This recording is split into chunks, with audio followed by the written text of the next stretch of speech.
Hearing you. I'm hearing you now.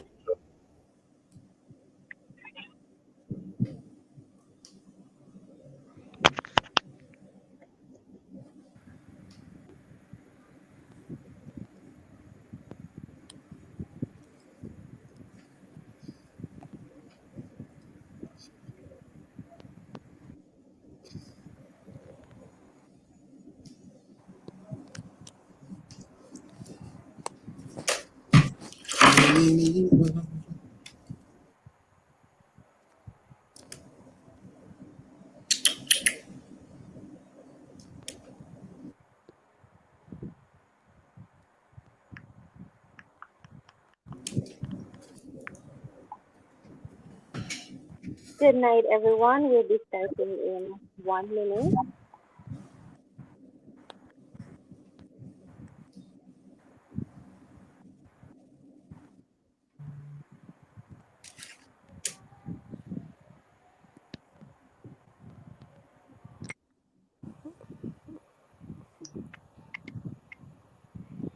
I'm not hearing anybody. Are you hearing me?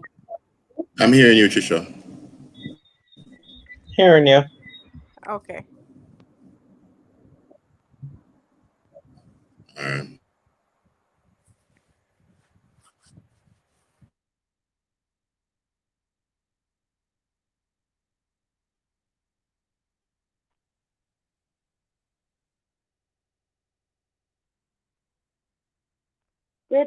Good night, everyone. Am I loud and clear? Everyone hearing me? Yes, ma'am. All right, great. So I'm gonna go ahead and start and welcome everyone on this featured day. So welcome to Stocks on the Rock. Thank you so much for making it tonight, and we are looking forward to having a great conversation tonight about pension planning. So my name is Shante Johnson, and tonight we'll have Trisha J. Clark, who is the head of pension administration at Proven Wealth. We have Richard Gordon, who is no stranger to Stocks on the Rock. He is a VP of Fund Management at Proven Wealth. We also have tonight Andre Yap. He is the Senior Researcher of the Credit Union Fund Management Corporation Limited. So thank you so much to all our panelists tonight. We're going to have a great discussion on this topic. So it is a panel discussion. So I'm going to go through our topics that we'll be exploring. And then as soon as a topic is posed, any one of our presenters can chime in and give their piece and of course their expertise in these areas because we know that you're well seasoned and everyone on here is looking forward to hearing what you have to say. So the things that we're going to be exploring tonight is the importance of having a pension plan, when to start thinking about retirement, types of pension plans, tax benefits associated with retirement planning, and how your pension money is invested. So again, for all the persons just coming on, you can see on your screen, tonight we'll be talking about pension planning. When do I start? But I think one important question we just need to get out of the way before we get into those things is firstly, what is a pension plan? So any one of my lovely guests tonight can chime in and just let the people know what is pension anyway. Okay, good night, everybody.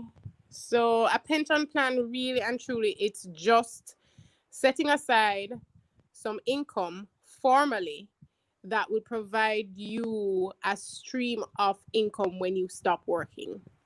So it's pretty much putting aside some money now that you're employed, whether it's contractually or employed to a company in a permanent position. You just set aside some money each month into an investment vehicle that is geared specifically towards long-term returns for persons during their retirement years. And then when you stop working or when you get to a specific age, then you start getting a stream of income from this investment. So that in and of itself is the simplest way, I think, to define a pension plan. Thanks, Tricia. So So pension is intentional. It's not something that you can just run up into. It's not something that you do by book up. You have to intentionally put some specific funds aside, right? Correct, correct. Great. So it's Mhm. when you say it's not you have to be intentional about it, as you said. You have to have a goal in mind. The thing though is, Shante, you have so many persons who are contributing to a pension plan, and some of them they don't even know. They don't even Mhm. know that they're actually contributing to a pension plan. They don't even know what the benefit at retirement is going to be. They have no idea. So they just know this money is coming out of the salary every month. But they're clueless. It's just an obligation based on the nature of an employment contract. Right. That's So yeah. interesting. Yeah. So we're here to let the people know what it's all about tonight, and hopefully, persons here can take this and share it with their loved ones, share it with the people at work, share it with their friends, so they can understand what this is about and how it's gonna benefit them in the future. So we're rolling into the first question that we have on our agenda is the importance. What's the importance of having a pension plan? All right. So let us put it this way. We spend, based on statistics now, on average, we have about 20 years after we stop working. So life expectancy now is on average about 76 years. So many persons intend to stop working as early or as late as 60 years old. And the thing is, when you stop working, you need to survive because life goes on. And Right. so you need to ensure that, boy, in those golden years, you have something to say to retire on. You have a stream of income to get. Now, the reality is that you spend um 2/3 of your life, or let's say a third of your, no, a half of your lifetime working. And when you stop working, some persons would say, boy, they have children. Children, gone are those days when they say children are your pension, right? Because as young or as old as we are now, we still look to our parents sometimes. Um, and you realize, boy, it is taking so long for us to get settled and to, get our own footing in life, for us to really be able to turn around and fend for our parents. So gone are the days when persons say, well, I have children as pension. Persons aren't having as many children anymore. That's the second True. thing. And so you have to ensure that when it is that you stop working, you have something that you can live off. Now, there's the NIS, but the NIS is so small. It's a very good plan, mark you. But the benefits are small because what we give on a monthly basis is small. So we have to try and figure out how do we bridge the gap between the NIS, which is the only source of income that is guaranteed if it is that we were throwing the NIS. You have expenses that you still have to uh, satisfy each month. So you have your light bill, you have to buy food. When you get up in age, your health costs may increase. Um, and so you have to think about what can you do to ensure that you are able to survive comfortably, or even just survive enough, where you don't go begging bread or you don't go knocking on somebody's door. And so that is really why it is important for us to have a pension plan in place, or it's important for us to save for retirement.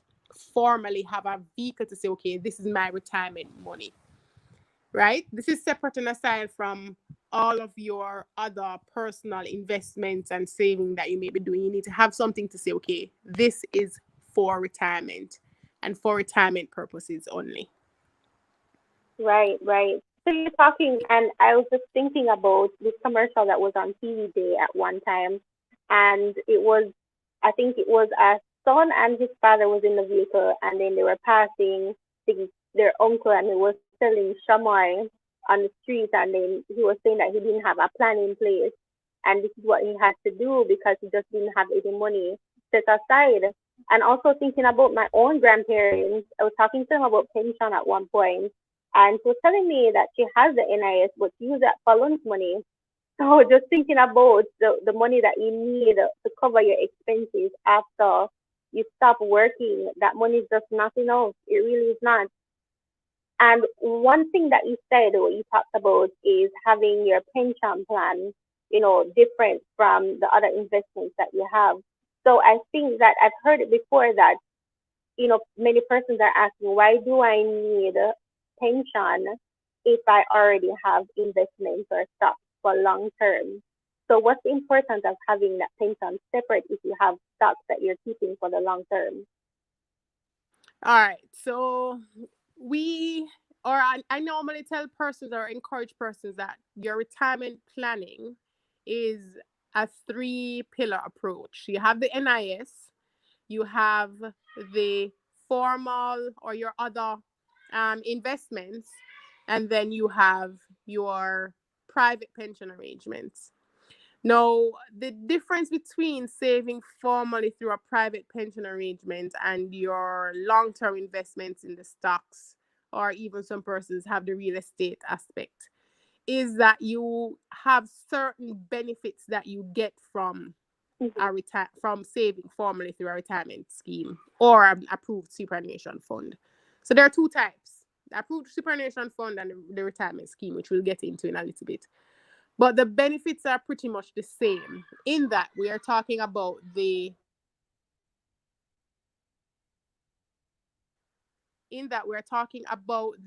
tax benefits. So Right. the tax benefits that you get from a retirement scheme, you don't get from anywhere else. And these benefits are: Oh. one, when the contributions come out of your salary towards an approved pension arrangement, an approved private pension arrangement, those contributions are taken up before income tax is calculated on your money. So it is a first call on your income, essentially. So the more money you contribute to a formal pension arrangement, the less income tax you pay. So that in and of itself, it is an amazing benefit. So let's say, for argument's sake, you have a person who wants to invest $100 for retirement. And this person says, all right, I'm going to do it through the stock market. And one person says, I'm going to do it through a pension plan. Upfront, the person who says that they're going to do it through a pension plan, they have already made 25% on their return because they save 25% in income tax. So for somebody who is going to invest in stock or any other investment, these contributions that you would make towards those investments are coming out after income tax has already been calculated, or you've already paid income tax on these amounts. So that Right. is the very first benefit of saving through a private pension arrangement. The contributions are tax exempt. The second Okay. one is Mm-hmm. when, as investment managers, when we invest these monies. Can you hold 1 second?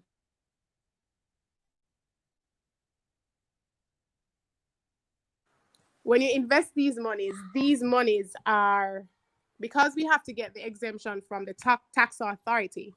These amounts are actually invested, and when these amounts earn interest income, as fund managers, we don't pay income taxes on these amounts either. So we take your $100, we invest it. That $100 makes $25. The full $25 is earned, and we don't pay any taxes on that at all. Right? So the government is trying to Mm-hmm. encourage saving for retirement through these incentives. And then Right. thirdly, Right. when you get to retirement age, you are also entitled to a one-off tax-free lump sum. So this lump sum, you've been saving all this time, and let's say you've amassed a value of $10 million over the years. So you can get Mm-hmm. up to 25% of that $10 million as a tax-free lump sum upfront. And then the remaining 75% is used to purchase an annuity. And this stream of income then is, you are also still entitled to the regular threshold, whatever it is. As I know, it's 1.5. As a pensioner, you get an additional $80,000 on top of that. And then if you hit age 65, you get an additional $80,000. So at age 65 as a pensioner, you're entitled to a threshold of $1.66 million. But you've already received 25% of your income as a one-off tax-free lump sum upfront. And so those are really the tax incentives that you get through saving through a pension plan, whether it's an approved superannuation fund or an approved retirement scheme. And those benefits you don't get anywhere else. And that I'm yet to see it. And Shante, we go into things like, and it gets a little bit more complicated, where you're saying for somebody who joins a pension plan or whose company has a pension plan that's a defined contribution plan, there is no investment that you can do where you earn 100% return on your money day one. And that's simply saying, if you have a plan where the employer matches what you give, day one, you've earned 100% return. And that's before any interest is calculated on it. So you give 5%, for argument's sake, your employer gives 5%. You've earned 100% return day one. Nothing else can give you that return in one day. I am yet to see it. So those are the things that we have to think about when we're saying, okay, saving for retirement. Yes, we have our investments on the side. Yes, we have the NIS, but we have to be very direct, and we have to have a goal and a plan and an objective in mind when we're saving for retirement, and that can be achieved through saving through a superannuation fund or retirement scheme. Thank you so much, Trisha. I think I just dropped off for a couple seconds a while ago, but I managed to pick up what you were saying. And a lot of what you're saying, I had no idea. I didn't know about this lump sum that you get up to 25%, and the thresholds that are in place. But we're gonna come back to benefits in just a few. So I wanted to just ask. Oh, we have a question here from Miss O.C. Johnson. So is it taxed? Okay, so the annuity is taxed. However, you are entitled as a pensioner to the threshold. And as a pensioner at age 65, that threshold would be $1.66 million. So you're taxed in excess of the threshold of the $1.66 million at 25%. So we have more questions coming in. We have one from physics with Mr. V. Are there any traditional IRA or ROTH IRA options available? Okay. What's ROTH? IRA. So let me address the IRA part. The Roth IRA. IRA. So in Jamaica, it's actually called the Approved Retirement Scheme.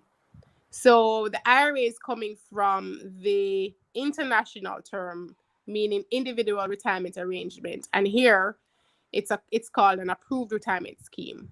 So yes, you have traditional approved retirement scheme options available. And almost all of the investment managers who manage pension funds, almost all of them have an approved retirement scheme. So of course, Proven has Proven Rock. And I think there are about 16 or 17 investment managers now, which means there are about 16 or 17 approved retirement schemes in Jamaica. So you hear the terms Proven Rock, you hear Scotia Bridge, NCB Smart, Sagicor Lifestyle, Guardian Retirement Scheme, JMMB Retirement Solutions, COK Retirement Scheme. There are so many of them, Barita, BPM, quite a few approved retirement schemes exist. And the rules and the legislation that govern the approved retirement schemes are pretty straightforward. They're across the board, meaning you can't take a refund. Once you start contributing to a retirement scheme, you can't take a refund. You can port your money to another plan or another scheme, but you can't go back one day and say, give me back a refund until you get to retirement age, or until you get to early retirement age, or in the event of ill health, then you can draw down on your pension earlier. But when I say that the rules are pretty standard for all retirement schemes, they are same 20% maximum contribution across the board. The employer may or may not contribute on your behalf. You can increase, you can decrease, you can skip a month, for argument's sake. You can determine how frequently you want to contribute. And so that's the flexibility that the approved retirement schemes offer, and they are pretty standard. What differentiates the retirement schemes are pretty much just the vehicles that the investment managers use and the fee structure that they use. You also have the option in most cases to choose your retirement age, whether you want to go at 65, 60, as long as it's within 10 years of the normal retirement age of the scheme. So there are quite a few options, and they're pretty traditional and standard.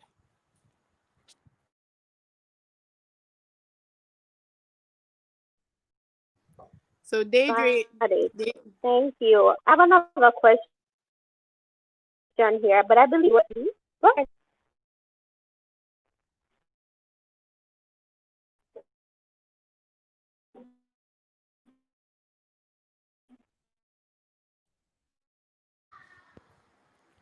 You hearing me? I think we may have lost connection for a moment, Shanti. But essential, I think the next question. Brian Burrell, she has a question. Within my 5%, and that's why I make the so I started some connection issues. Yeah, there's a connectivity issue, and I'm not sure if it's on my end, but let me see if I can answer. So Deidre's asking, if she pays 5 and the employer makes 10, how much more can you contribute to a private income scheme? Can I contribute to a private scheme? All right, let's ask one that jump in and answer this question.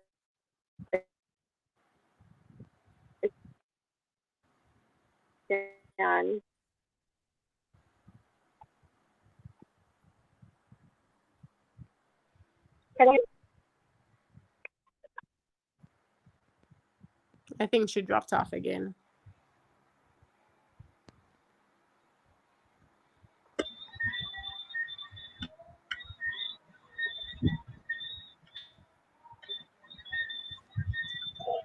Okay, I think you probably just go ahead with Deidre and Boris' question. Let me see. Right, so she was asking that if she pays 5%. Let me answer until she comes back or start to answer.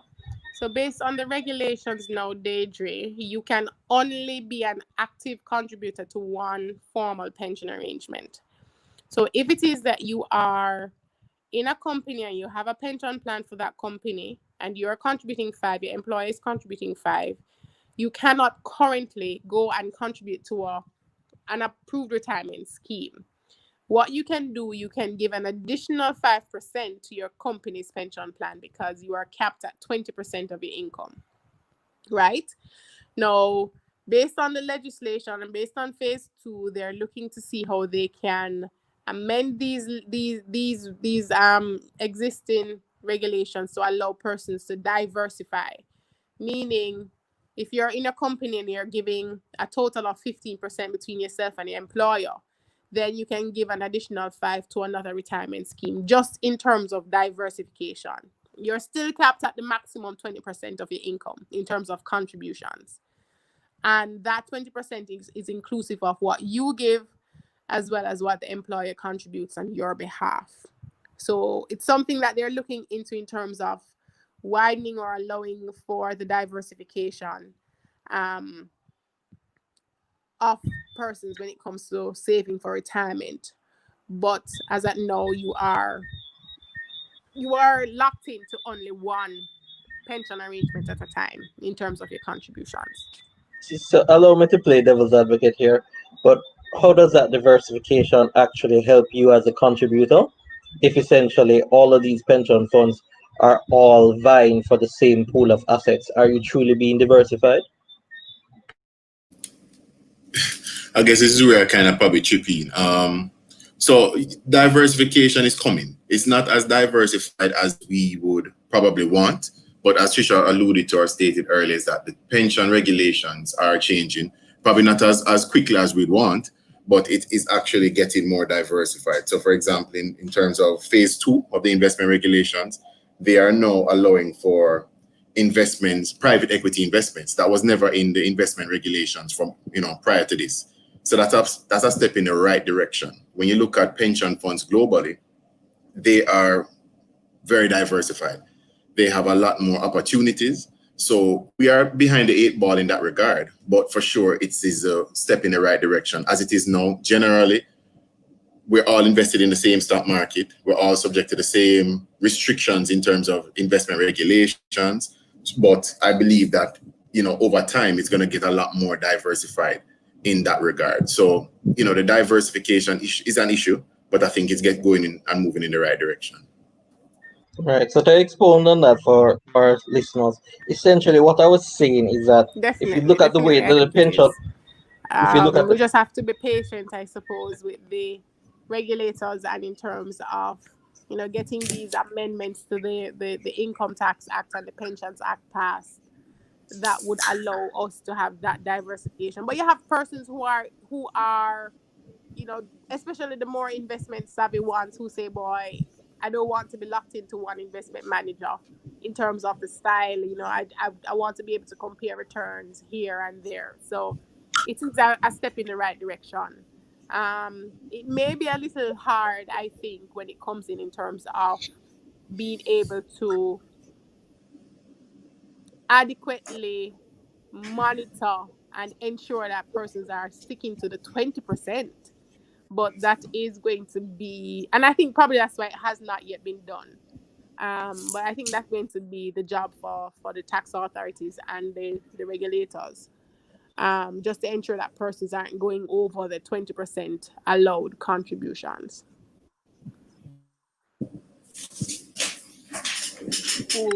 Thank you. So we have another question, and any one of our presenters can just jump at this question. Is the threshold fixed or does it move relative to inflation? This is from Demark Forster. Probably want clarity in terms of. Yeah, no, go Trisha. I'm trying to figure out what threshold you was asking. The threshold is the $1.5 million that I mentioned, and the $80,000 as a pension, and the additional $80,000 when you get to 65. So it doesn't move relative to inflation. The 1.5 will be automatic based on the national threshold, but the additional $80,000 and $80,000, it moves when the Income Tax Act says it moves, or when the tax authorities determine that there needs to be a shift in the $80,000. It's been $80,000 for a while. I'm trying to remember as long as I'm trying to remember as far back as long as I can remember. I'm remembering it as 80,000. I can't remember another figure actually. Yeah. So it just depends on when the authorities decide that there is to be a change in the threshold. Thank you. And I'm gonna take this final question for this particular segment before we jump. And this is from Ms. Sophie Johnson. What happens to my annuity when I die if it's not exhausted? Oh my gosh, Miss Sophie, that's an interesting question. So when you get to retirement, right, you actually are presented with options, and in terms of the type of annuity. So you have options like a no guarantee, a 5-year guarantee, a joint and survivor, a 15-year guarantee. And I'll just go through these really quickly. So when you get to retirement, if you elect a no guarantee option, for argument's sake, what that means is that you're saying, I want to ensure that my pension is paid only for as long as I live. So if you only get one payment and you die, God forbid, then that's it. So that's a no guarantee. And usually you don't find persons choosing the no guarantee because unless they don't have anybody, no puss, no dog, nobody to get anything. The no guarantee will give you the highest pension because it's only guaranteeing the benefit for your lifetime. But then you have something like a 5-year or a 10-year guarantee or a 15-year. And that is saying you're guaranteeing your benefit for a minimum of whether it's a 5-year, 10-year, or 15-year period. So if you die before any of those years have passed, then whoever it is that you've named as your beneficiary will continue to get payments until the 5, 10, or 15 years have elapsed. Then the payment stops. But remember, your pension payment is always paid for as long as you live. So if you live to 90, you're getting your benefit until you're 90. If you live to 100, then you get your benefit until you're 100. The difference when we look at the benefit between a 5-year, a 10-year, and a 15-year guarantee, the difference between the annual pension is so small that we really encourage persons to take the highest guarantee period that the annuity provider offers, because the difference in the payment is really small when you look at it and you look at what you're guaranteeing. So once you elect a guarantee period, if you die before that guarantee period, then you would have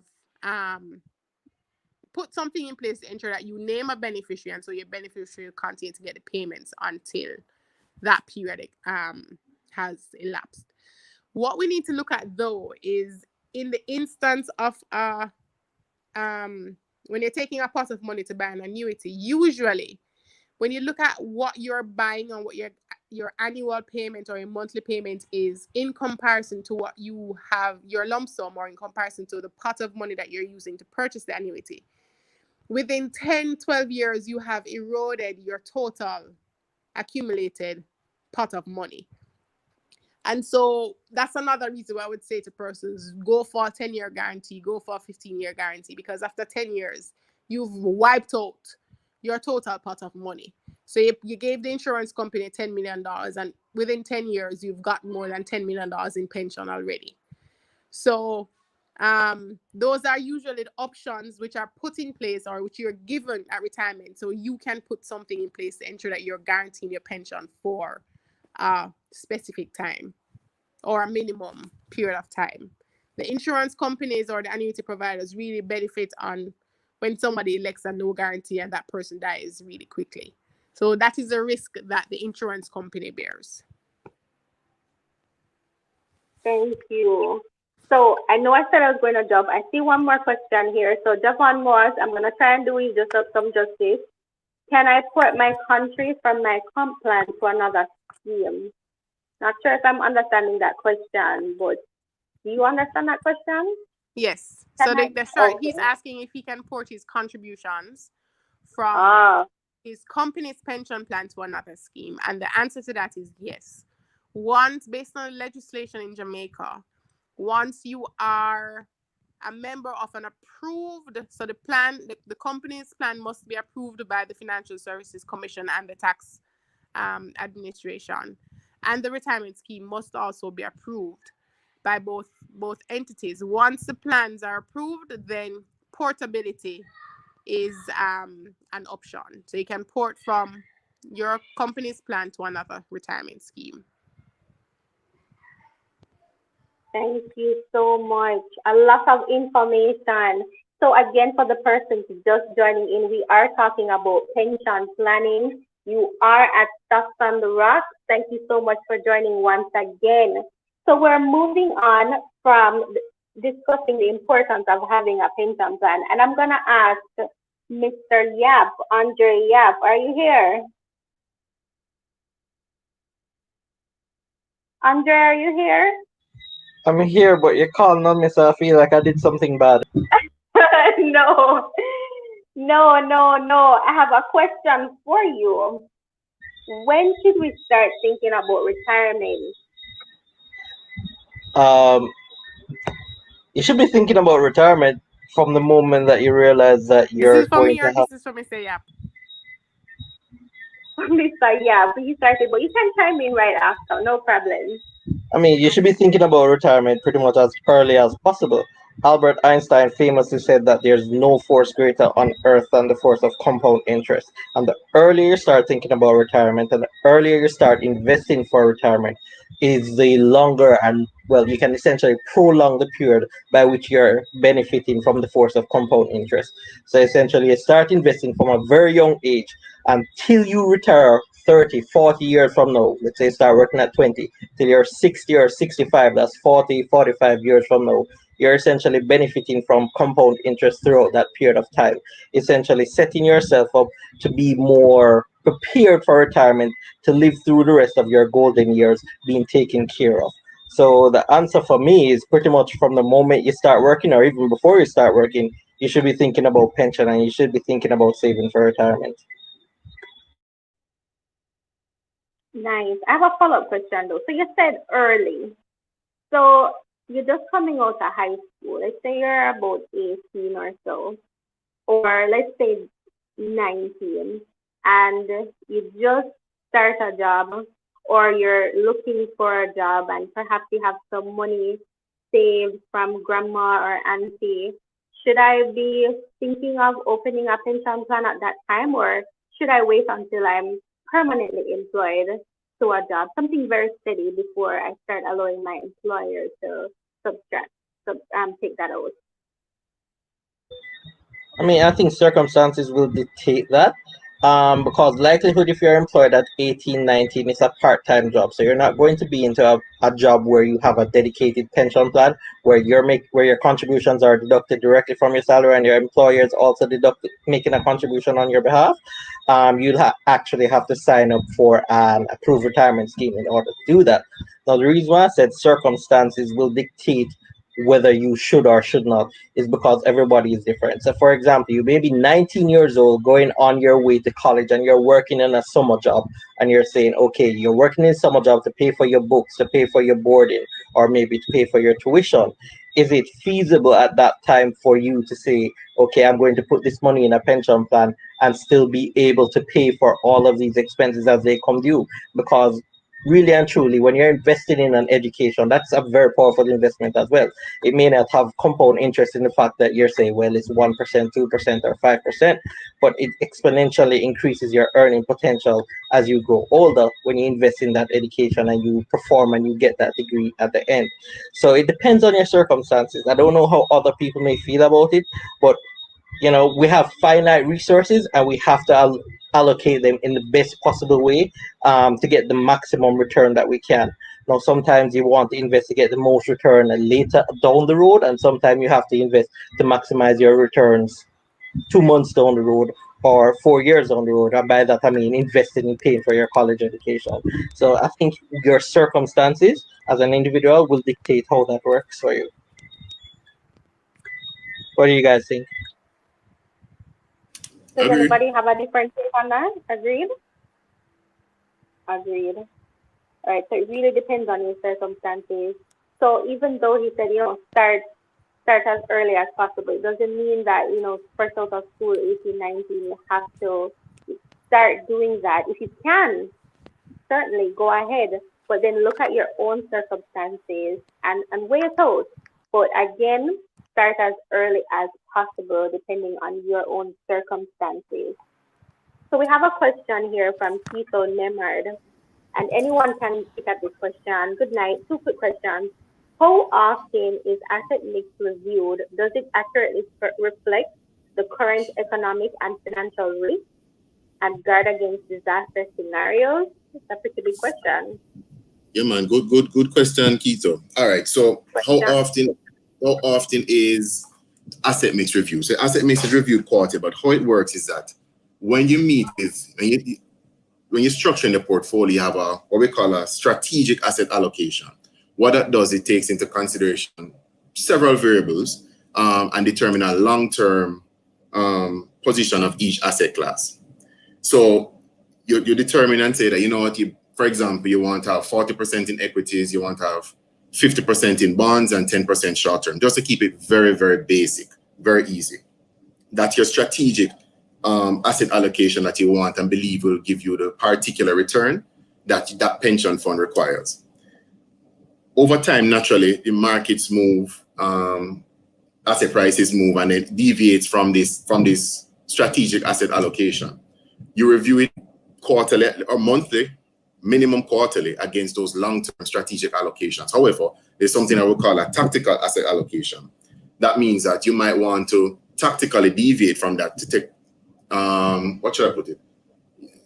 You want to tactically make decisions that will give you short-term gains, which deviates from your long-term position. So it's a more opportunistic way of managing a fund or a portfolio. So it's really twofold, but generally speaking, it is reviewed at least quarterly against those long-term positions.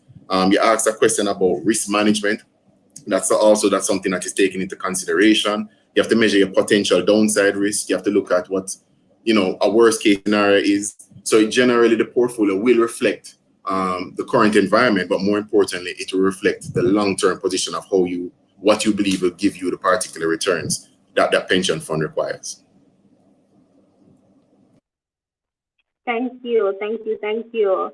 And the Sophie is asking, what is NIS really, and how come we can contribute to a pension scheme, example ARS and this mandatory scheme?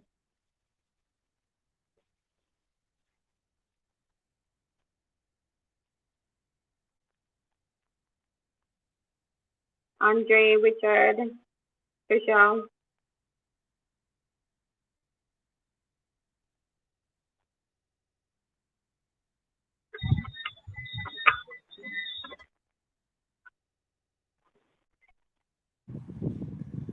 So I'm not sure if somebody's speaking. I'm not hearing anything. I'm not sure if somebody's answering me. Okay, go Trisha, go. I'm hearing you, but I'm not sure. I hear you and I hear Shante, but that's it. Okay, go on. So she's asking, what is NIS and how come we can contribute to the NIS? So the NIS is a pension scheme. It offers additional benefits, but the NIS is pretty much a very basic scheme that the government has said is quote unquote mandatory for all persons who are employed. Sorry. But in terms of enforcing this, it's a little difficult because our informal sector is so large. And so what you find is so many persons are not contributing to NIS. So the NIS is a very basic plan. The amount that you give is small, and so the amount that you get is small. It's based, I think, on the number of years that you give, your age, and then you have certain brackets in terms of what you get when you get to retirement age. So that is something that the government would have put in as a basic pension arrangement. And then you have the other pension arrangements in terms of your private pension arrangement, your retirement scheme, or the superannuation fund. So that is a mandatory scheme, but it is not really enforced because our informal sector is so large. And I don't think our tax authorities currently have the resources to adequately manage the NIS. Richard, I have a follow-up question from the question that was asked a while ago by Keto. You guys hearing me properly? I'm hearing you. Yes, we're hearing you. So you said that you spoke to returns a while ago, and what I wanted to ask was that, sometimes you'll see in the market where stocks and even sometimes bonds are going up by double digits. But when the pension fund manager sends me the report quarterly, or you call and ask, they're telling you that your pension investments went up by about 5 or 6% for the year. Is there a reason for the perceived and sometimes realized difference between how pension funds are managed, the return that pension funds generate versus the return that individuals can get?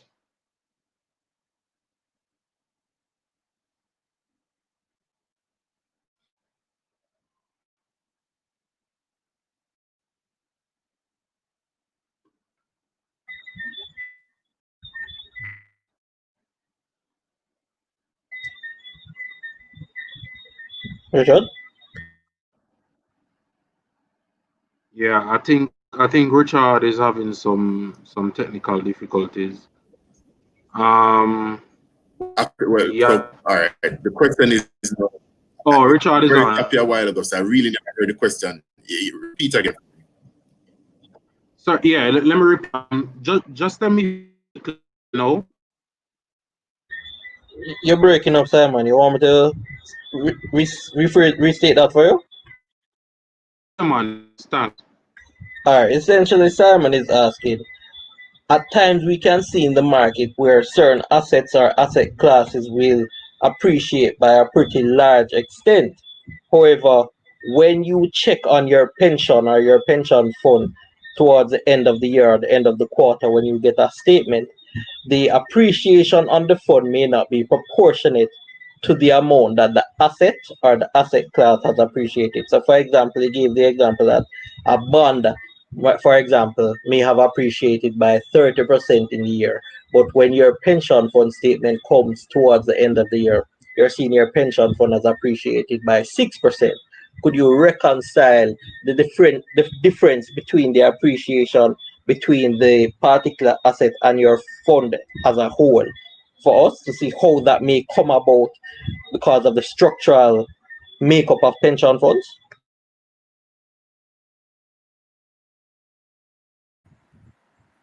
I think he dropped off.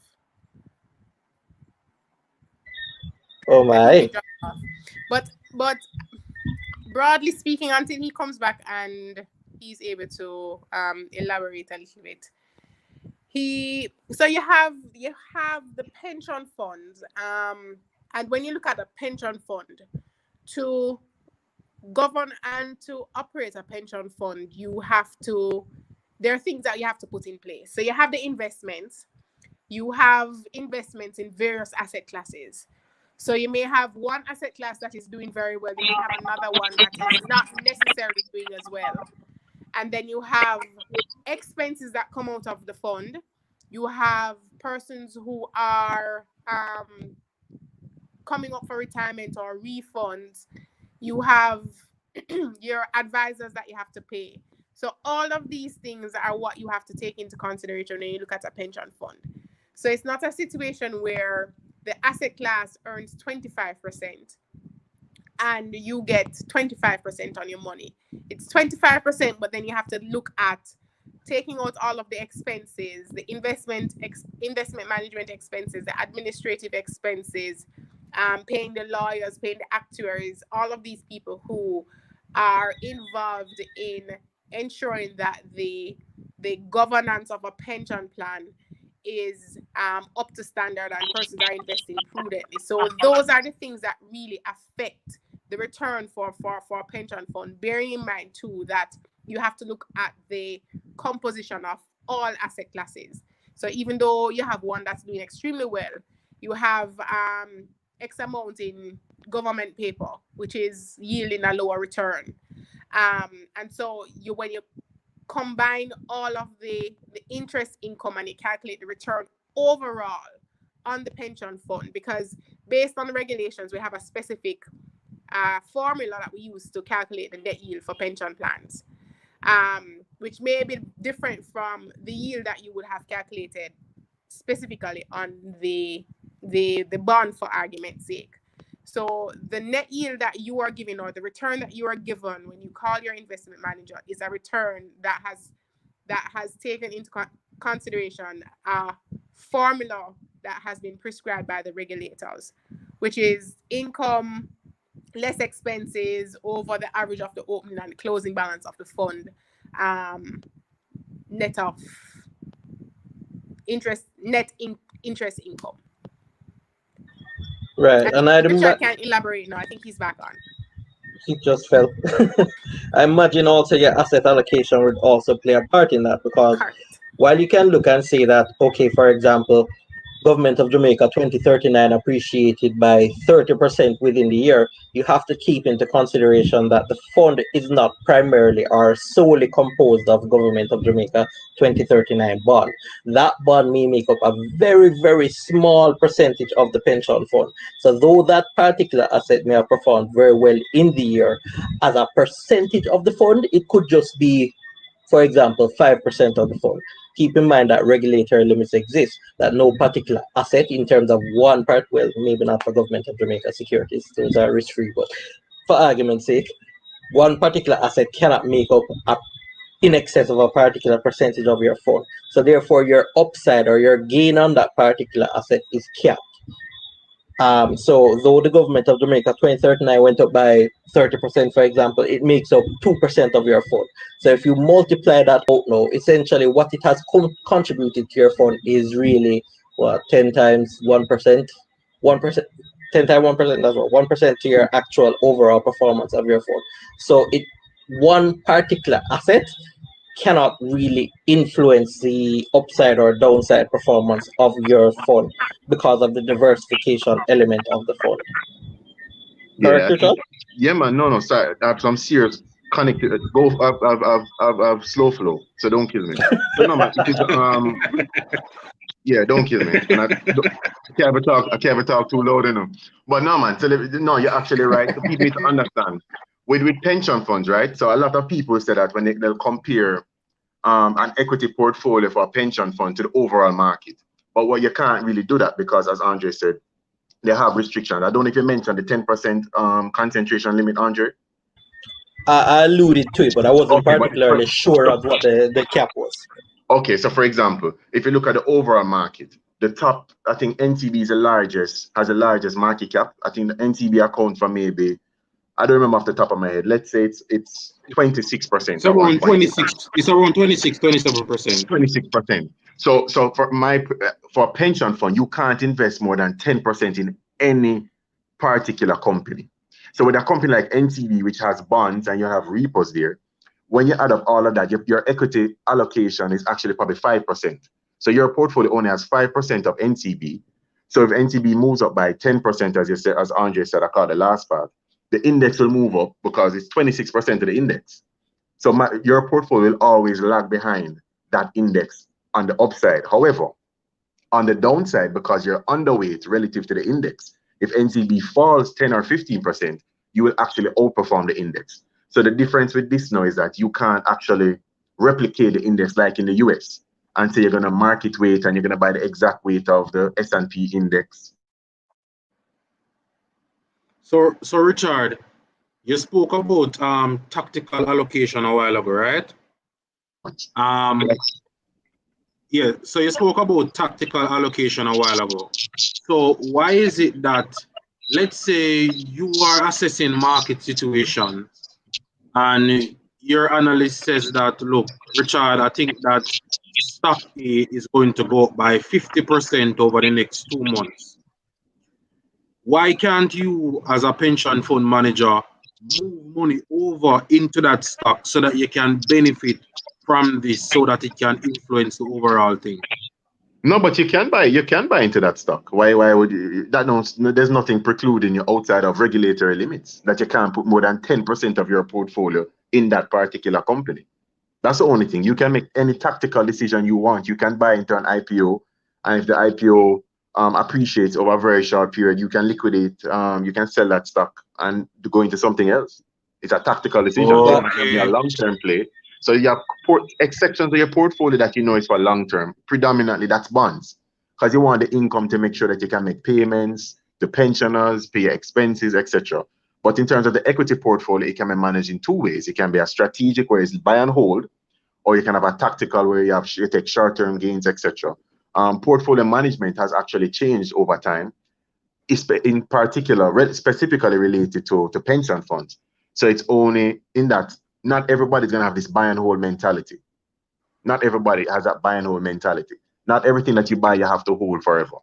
You buy, you hold them until it reaches your expected return. If you don't believe there's any more returns to achieve from that particular investment, then you move on to the next thing. So that mentality has kind of changed in terms of matching your assets and your liabilities.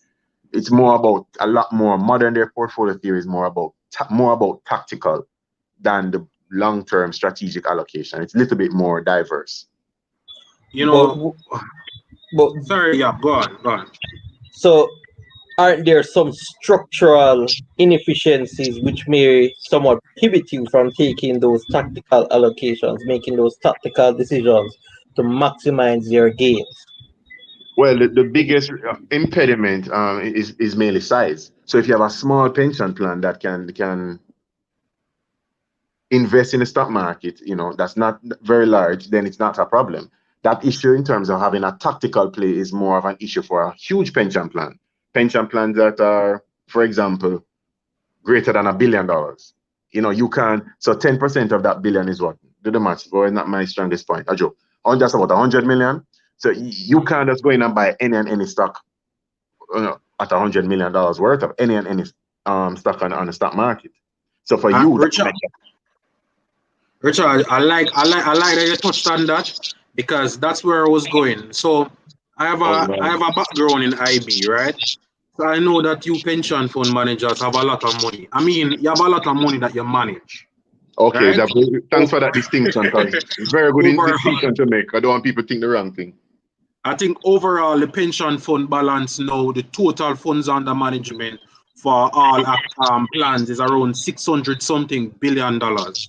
So let's assume that you as a fund manager manage about 10% of that. It won't be so much, but 10% of that, which is about $60 billion. Now, when I see an IPO comes up and the IPO is looking for $100 million, I say, boy, $100 million to me is a lot of money, it's dream money. But $100 million to you, a pension fund manager, maybe something that you put in you have to sit down in cash somewhere, or you can buy the entire IPO. You know, so there relatively is it's not as much money to you. Correct. And you're saying, and the truth is that a lot with these IPOs, the smaller IPOs, it's not as beneficial for the larger pension funds. When they actually try and invest, you know, the allocation, you're only getting 8% of what you applied for. So when you do the maths, I mean, it's really nothing for your portfolio any at all. So when that particular stock now doubles in price, when you only got 0.2% of your portfolio in that stock, when it doubles, that even if it triples in price, it's not going to have any material impact on your portfolio. However, as an individual now, if I were to buy it, you know what I mean, I would feel the difference if it doubles in value, because it's relative to my total asset portfolio. So what you find is that a lot of the bigger pension plans, they actually don't invest in a lot of these smaller IPOs. So people don't even understand that sometimes they don't even get in, or the allocation that they get is so small that it's really not going to have a material impact on your portfolio individually. But however, we have to take the standpoint that every mickle make a muckle. So it might be, but we still have to try and get the return in every single way possible. But Richard, we have some more investment management questions for you. So Vladimir Murray have two questions. So the first one is, can pensions go down due to the funds being invested in an asset that is depreciating, or is the pension money that I put in protected? All right. Well, that is a question for me and Trisha, but let me tell you. So it depends. So it depends on the type of plan, but let me give you the perspective. Asset prices will go up and down. They'll be volatile. They'll move they'll move over time. However, when you're part of a defined benefit scheme, I don't know if Trisha, I remember I got disconnected at some point. So I don't know if she alluded to. Hold on, Richard. I think we need to just define this quickly. I'm on. Yeah, so I don't know if Trisha can just define this quickly for the viewers. Yes, before. Right. Sure. So the defined benefit plan means that you know what your benefit is going to be at retirement. So it has a set benefit that is based on your salary, your years of service, and a factor. So most pension plans, the older pension plans, the older bigger ones would have been defined benefits. So let's say you've been in a company or been in the plan for 20 years. And the formula says your annual pension at retirement is 2% times your pensionable service times your final salary. And your salary when you get is 60 or 65 is $5 million for argument's sake. And you've been there for 20 years. So your annual pension would be 2% times the 20 times the $5 million. So that's your annual pension, right? So with the defined benefit plan, it means your benefit is defined at the outset.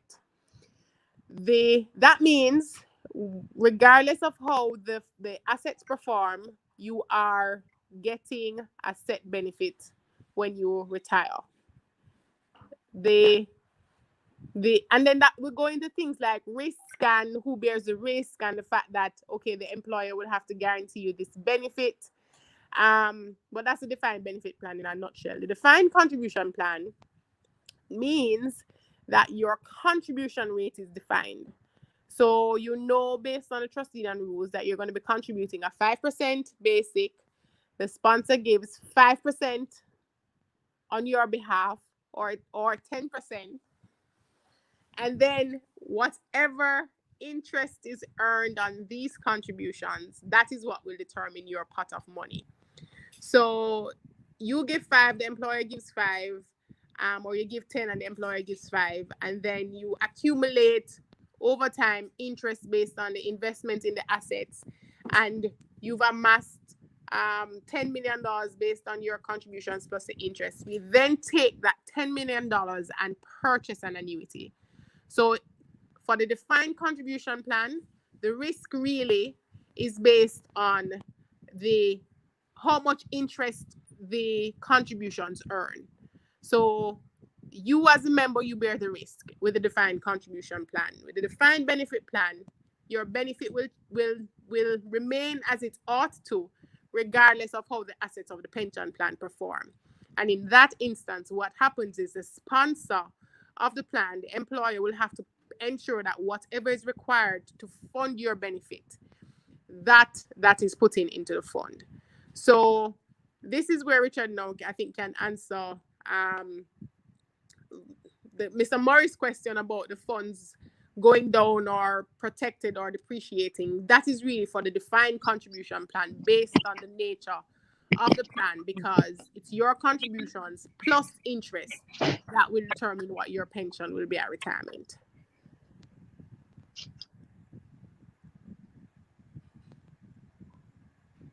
Richard? Sorry. Yeah, man, no. Right. So it's really a function of the type of plan. And when you're talking about the defined contribution, essentially, whatever the performance is, that's what you get. So if the assets in the portfolio do very well, you're earning 10% over the last 10 years, you're great. Not an issue. It all depends on whatever happens within the portfolio. So it's really a function of the investment manager. That's the reality. Thank you. I see a question here.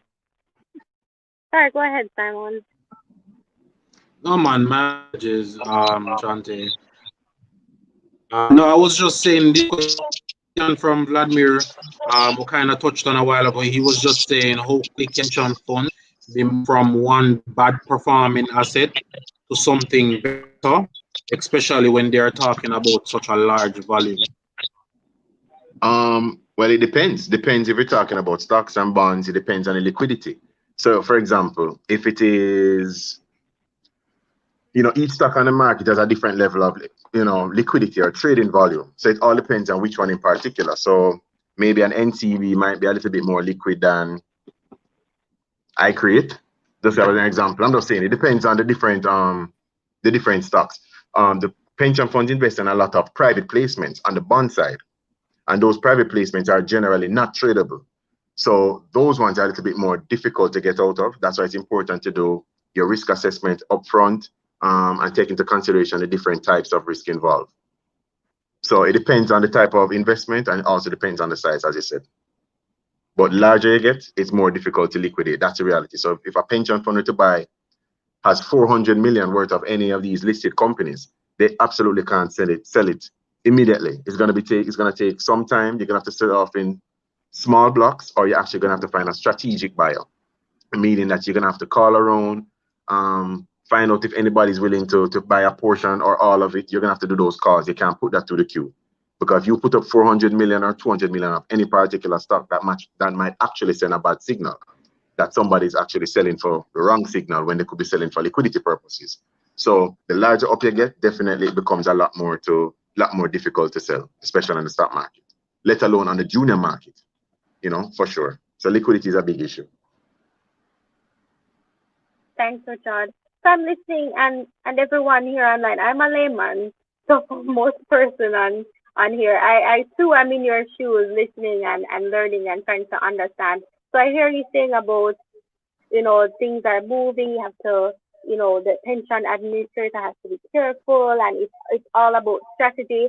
But then I am thinking about being employed to my company, and they have chosen whatever pension scheme, and I'm in it. So do I have any options in terms of movement while I'm already contributing at my workplace and I'm hearing that this is going down or this is happening in the market? Do I have some control there? No, you don't. Yep. No, you don't. I mean, there is one element which you do have control over, and that's with your voluntary contribution. So, for example, if you see yourself, or if you see, for example, that you don't necessarily have confidence in your manager or whomever, you may take the decision as the contributor that, hey, this particular investment manager isn't really doing it for me, so I'm going to contribute the minimum to my pension fund. That's about the only decision that you can make, whether you're going to contribute the minimum which is required, or you're going to go above and beyond and contribute the voluntary portion as well. That's about the only strategic decision that you could actually make at that point. Thank you. Thank you. We have another question here from Demark Forster. Is it a problem if many persons retire in the middle of an economic downturn like this? What's gonna happen if a bunch of people saying, okay, all right, let's retire right now? Well, well, what I can say is that Trisha and I have had this conversation many a times. It depends on what perspective he's asking though, in terms of, is it a problem? Is it a problem for the person who's retiring, or is it a problem? Do you mean, is it a problem for the investment manager? So I can speak about it on both sides. In terms of investment manager, if a lot of persons are retiring, ideally what we're doing, you would know when the list of all the persons in the plan are up for retirement. So actually you should be planning for that in advance, because that's how it works with the pension fund management. You don't wait until the last minute. So you know that these 5 or 10 persons are retiring in 2 years, 1 year, and you start to ensure that you have sufficient liquidity based on what you expect their accumulated balance to be. So you actually should have sufficient funds. If all those persons choose to retire at that point in time, you should have sufficient funds to make that payment to the person. That's for the investment manager perspective. I think he's probably asking about what should those persons who retire come up for retirement, should they retire in the middle of the pandemic and in a point like this? It's twofold. Trisha can share her perspective. My perspective is that it all depends on what the future looks like.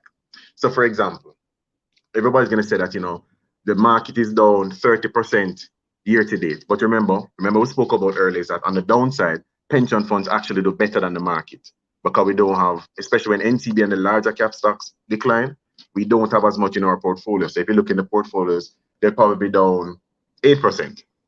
So it's actually better than the overall market. Some persons have the perspective that you should basically wait, don't retire now, extend it, get late retirement, and then retire in 2 years. A perspective, that's a perspective which is fair, that markets go through different cycles, and over time the market will recover and appreciate.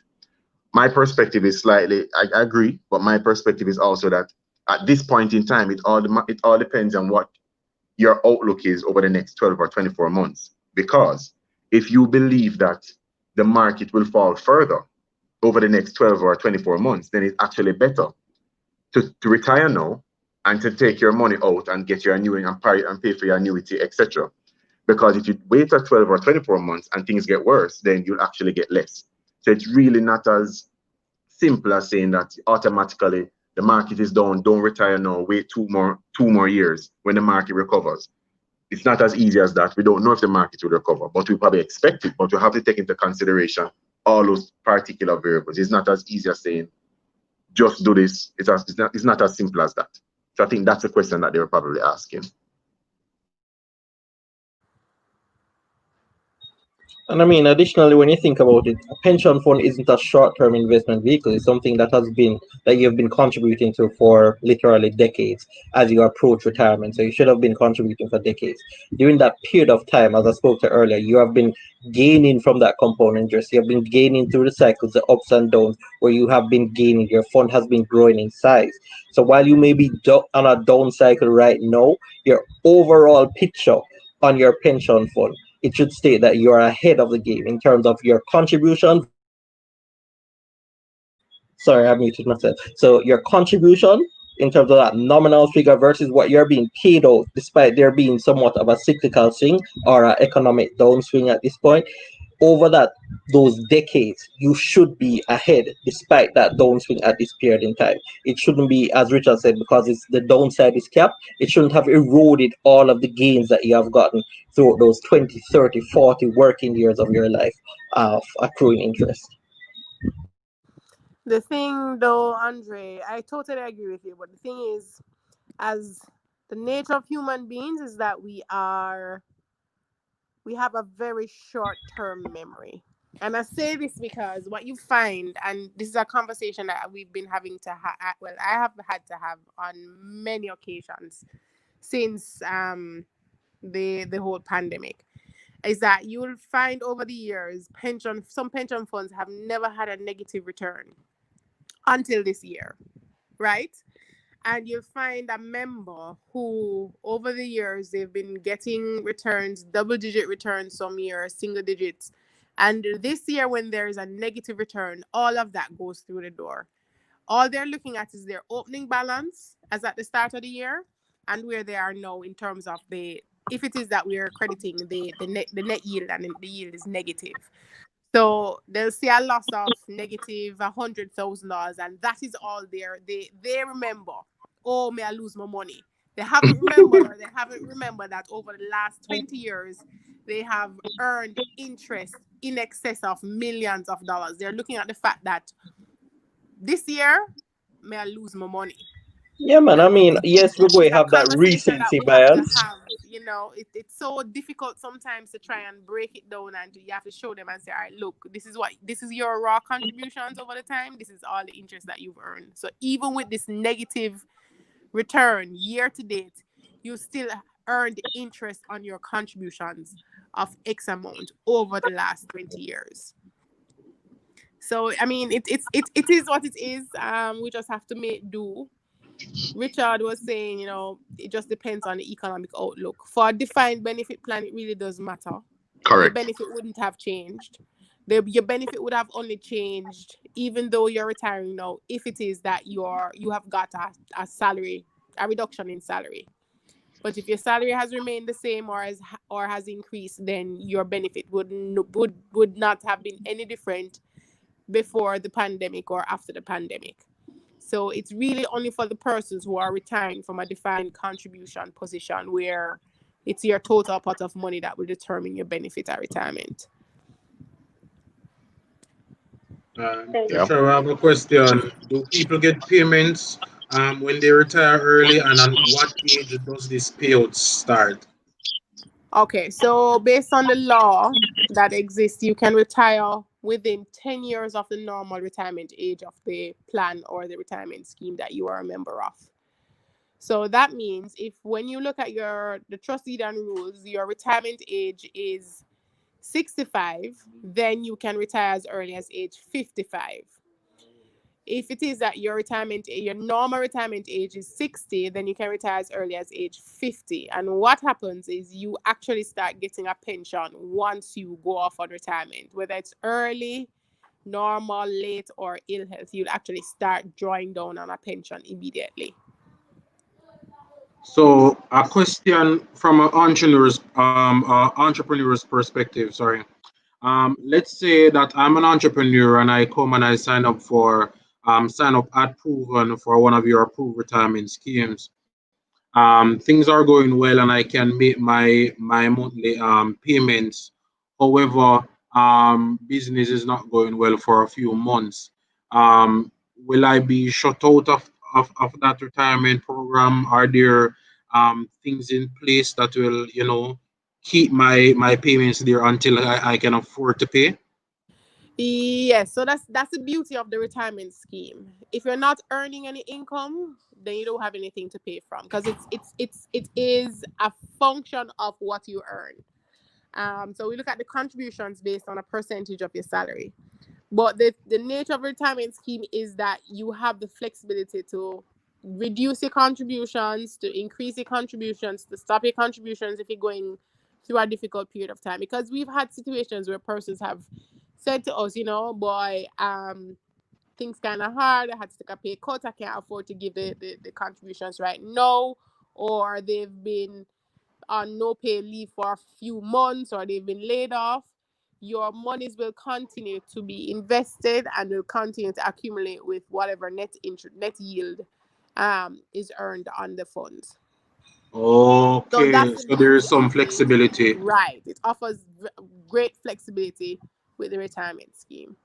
I don't think a lot of people know that, because I I see two sets of people that don't participate, and it's just me personally. I see people that don't participate because they say, "Hey, I already save and I invest, so when I retire, I am going to have my investments to lean on." And there are people that may say, "Look, I just don't have any money to put in a pension plan at the moment. So I may very well start, but I'm not able to but I won't be able to continue. But I said there is something in place for that." DJ had a follow-up question though. Can you tell the fund who want your money to be allocated in the same way you can with your savings on your insurance? Okay. Well, yeah, go Trish. Pretty much you for the retirement scheme. So you have some pension plans that offer self-directed investments, right? And you have the retirement schemes. Most of them actually allow you the flexibility to determine how you want your monies allocated, whether you want a percentage to fixed income, equities, a balance mix, real estate, whatever. So you do have that flexibility. Certainly with Proven's retirement scheme, you have the flexibility to say investment money is in one of or any combination of our four pool funds: fixed income, money market, equity, and the diversified pool funds. Um, and then you also have the option to change that allocation over time. So if you're set this way for this year, next year you say, boy, based on how the equity market is, I just want to pull out of equities for a little bit. You have that flexibility. So that's with the retirement schemes. But with the superannuation funds, not very many superannuation funds allow member directed investments. And it's for two reasons, really.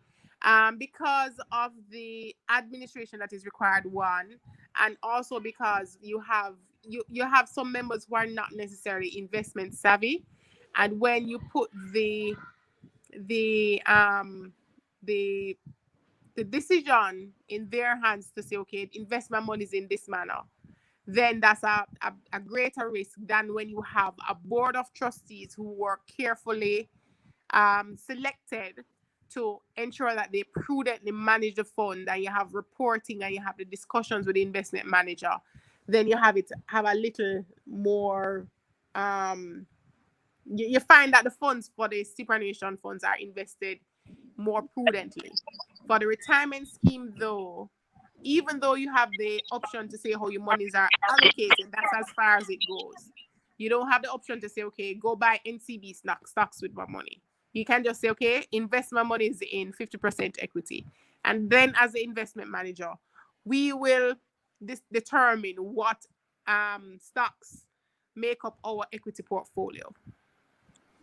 I Yeah, I don't know think if that's that a very good. No, elaborate. man, I think that's a very good point that people need to understand that that there are trustees, a board of trustees that actually govern and monitor the investment manager that we have to report to either monthly or quarterly. Some people don't even know that, and that's very important. So we don't operate inside. We're not rogue. We're not just operating as we feel. We have to report to them all investment activities. A lot of investments have to even get approved. We don't have a whole lot of discretion a lot of times. So the truth is that we have a board of trustees that there's to monitor the investment managers, and over time pension funds change investment managers for various reasons. So I think that's actually a very important point. But also to supplement Trisha's point, even though with the retirement scheme, members with us investing their allocation in the various funds, we have an internal committee, investment committee, that actually monitors that aspect of the investing too. So it's a case where we do have a due process in terms of making recommendations and ensuring that those recommendations are approved by the particular committee. So either through the superannuation fund or the retirement scheme, there is a governance structure in place to ensure that the monies are being invested prudently on behalf of the members. So I'll play devil's advocate here. So you spoke about the trustees. Could you somewhat tell us what are the requirements for someone to be eligible to be a trustee? Or are we to know that it's somebody who is competent and capable versus somebody who is just a big man who has been around the block but doesn't necessarily have the investment savvy to actually govern you guys? Well, it's improving. A lot of trustees do have experience. What it is that I would say that the trustees probably don't have as much experience in the private equity or the new investment space, but a lot of trustees do have experience and they've learned over time, and they do, most importantly, hold the investment managers accountable. So in terms of performance, they know bad performance from good performance. That's for sure. So we know for sure that we have to step up to the plate at every single time. The FSC has been pushing a lot more trustee education, which is a big thing in particular. We as investment managers also have to play our part in ensuring that the trustees are moving with the times and have the necessary information available to them. So it's twofold, and I think everybody has to learn, not just the trustees, but the investment managers, because the environment is changing.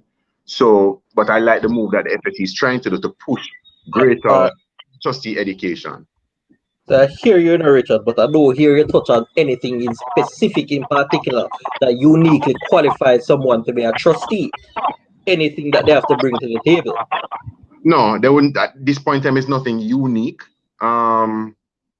That you say, for example, you're not saying that somebody has to have a finance background necessarily, but thankfully, most persons who are recommended to it, though, they are from a background. So it's usually the CFOs from companies, usually the current CEOs. So it's persons who actually have the experience. So even though there might not be a criteria, I mean, as far as I know right now, the majority of the persons on the board do have that particular experience, because they're CFOs, they're CEOs, they're head of IT, head of operations. So they have a particular experience, and they're usually within the industry.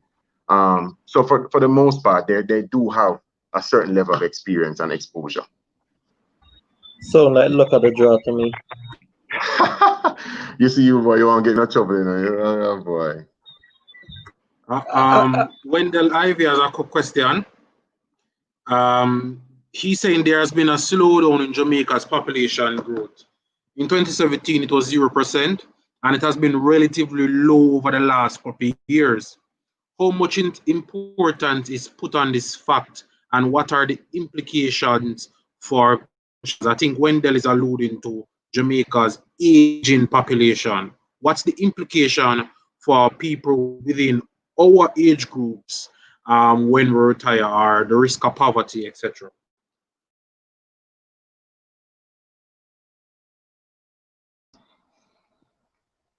You're going to go Trisha again, or you want me to go? You can go with that one. Me no said that you're saying. It's something that is being. It is something that is a challenge. I mean, you look at what is happening in other countries across, not the region necessarily. For example, Italy. They have a serious problem also in terms of they have so much retirees and relative to the amount of persons in the workforce. So they have a serious problem. So it's something that I believe is being considered. I've seen a few papers. I don't think enough importance is being put on it right now, but it's something that I think is on the radar.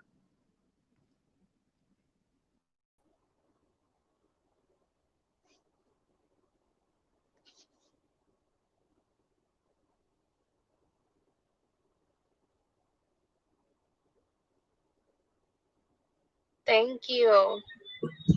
That, and Wendell, I think based on what you're saying, essentially with the aging, if it's speaking towards the aging population, it puts a bit more of the burden on the investor or the pensioner themselves to ensure that, given that they're aging and they're living longer, that they're putting aside a lot more to ensure that they're able to take care of themselves and have that nest egg to provide for themselves during that 20, 30 years after retirement, because people are living till 90 and 100 now. So it's important that we're also, even from our perspective here at this young age, to keep in mind that we may live longer than our parents, and that our pool of funds need to last a bit longer than our parents' funds would have had to. So we may have to be a bit more aggressive in terms of how we invest and how much we invest. We may not be able to get by with just putting away just the bare minimum. We may have to may have to put away a bit more. We may have to take a bit more risk with our investment while we're younger. Not encouraging it, I'm just saying it's a potential that you may have to face as an investor. You may want to realize earlier rather than later, but you want to take the risk when you're young and you're capable to recover than when you're 2 years away from retirement, and the risk is significantly high.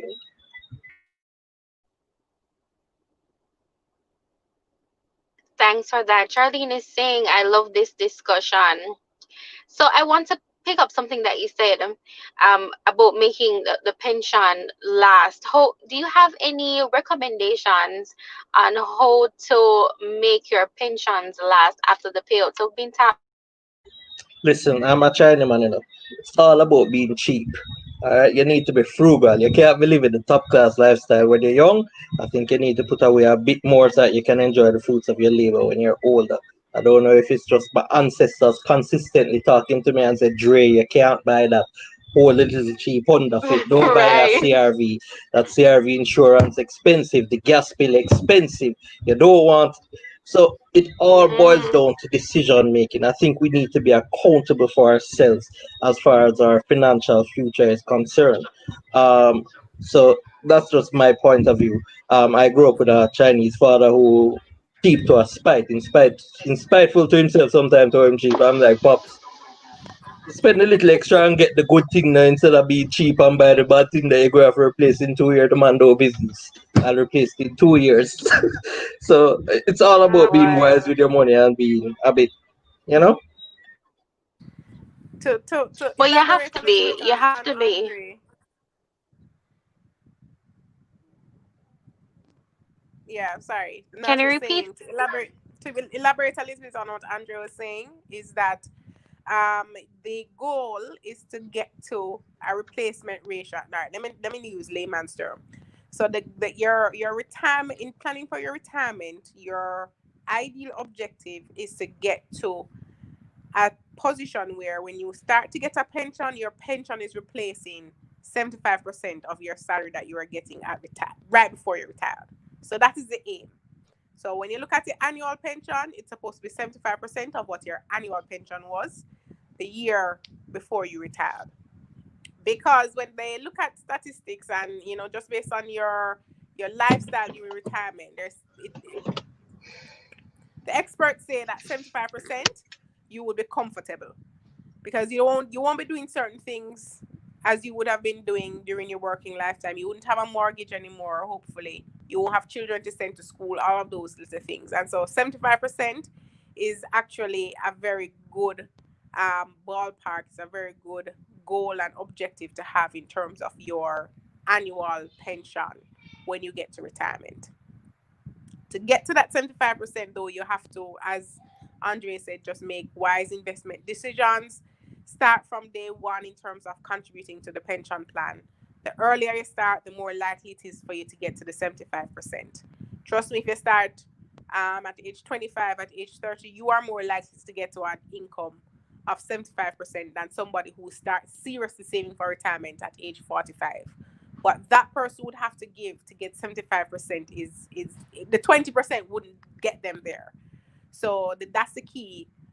Just elaborating a little bit on what Andre said in terms of making the wise decision, starting earlier so you have the time on your hands so you can get to the 75% replacement ratio when you get to retirement age. And just to actually expound on a serious note, I know I joke a lot, but a lot of the times when you get into a particular lifestyle, it's hard to change. So if you're into a lifestyle or your lifestyle is such that you expend a lot, you're expending the majority of your income, it's going to be hard for you to adjust when you get to retirement and your retirement income falls or changes. While when you develop a habit of being somewhat frugal, of being more wise, of being a bit more discretionary with your spending, where you're actually making smart decisions, it's something that becomes habitual and follow through. Think of it this way: do you get up and start eating healthy today and you can follow through with it just going forward just so, or is it something that you have to build up to? So somebody who has been eating healthy throughout their entire life has no problem going through with that whenever. Whereas someone who has been eating fast food and having a grand time with their diet, not necessarily caring, is going to have a harder time changing their diet to be one which is more health wise. Similarly, someone who is more of a spendthrift will have a harder time when it comes time for retirement to roll back on their spending and to hold back. So it's about cultivating healthy habits. Yeah, that's really important. But what I've been hearing though is preventative care, and that is also important for us, for those who are not at retirement age. But give me something to take back to our parents or even persons who are on here who are retired. What can they do to really help with that, to stretch the pension? How can they, have some longevity with that?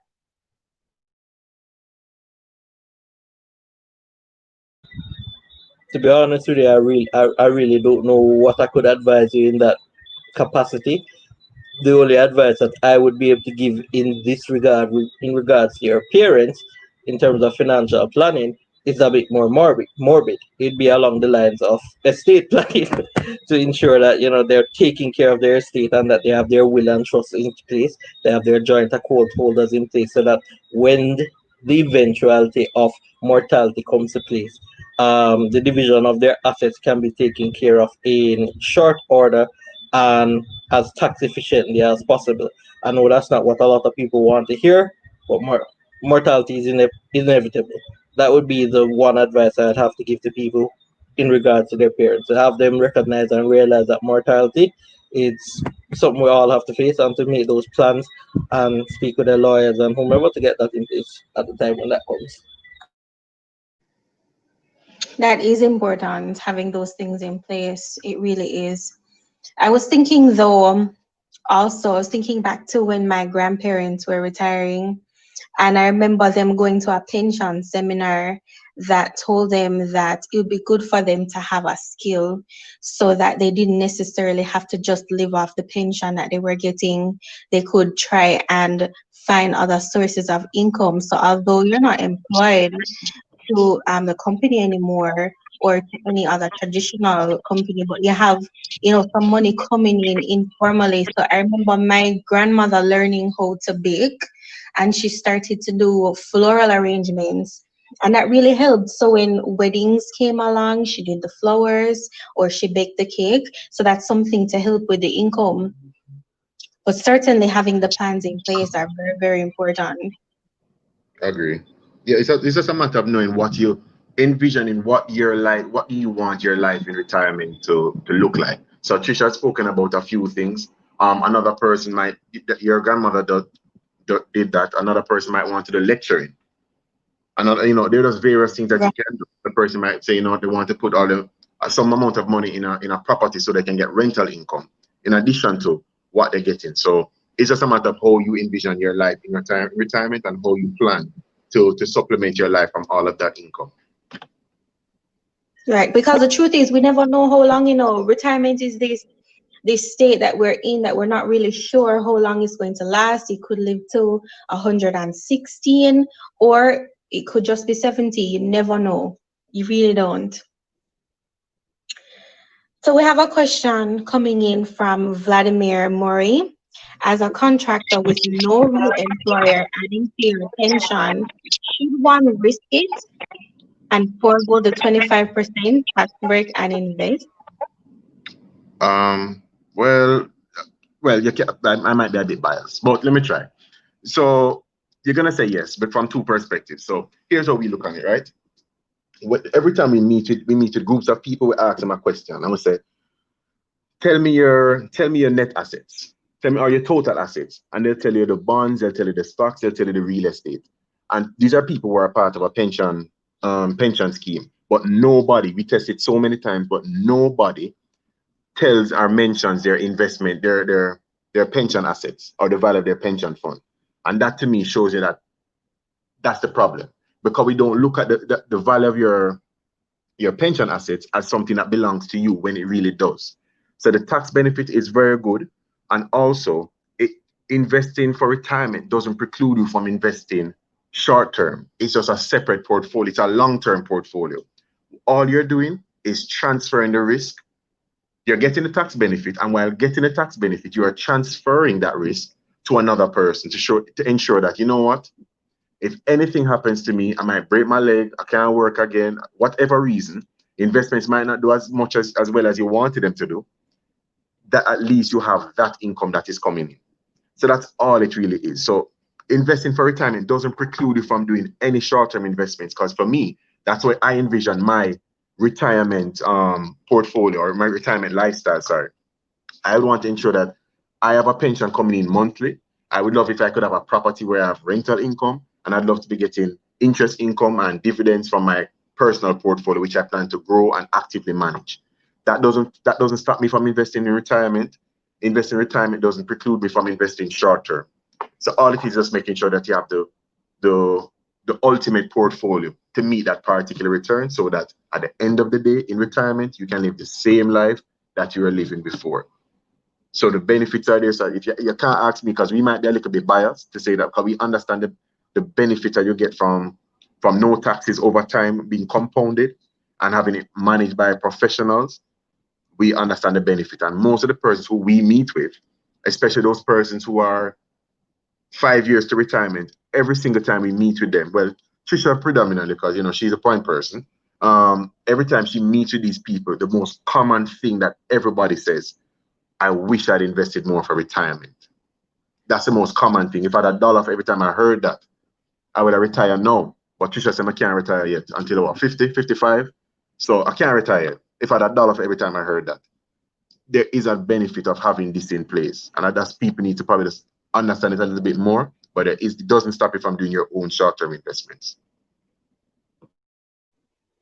I like something that you said a while ago, You said building the ultimate portfolio. I think that's something that can go on a billboard somewhere. Richard Gordon, 2020. Make sure yeah, man, I want some credit. So, Tim's Jacko, he's asking, well, would be good to provide some color on how insurance policies can be useful for retirement as well.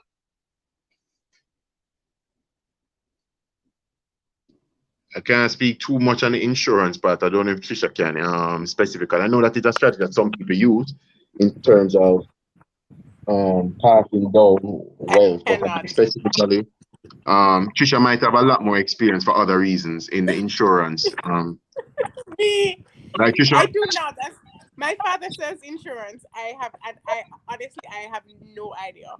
I know you have insurance policies in terms of you have investment policies where there is no coverage for critical illness or death, and that policy is really just for investment, where it matures after a certain year and you can get a certain lump sum or payment after a certain year if it is that you have not drawn down or taken any money off the policy or whatever.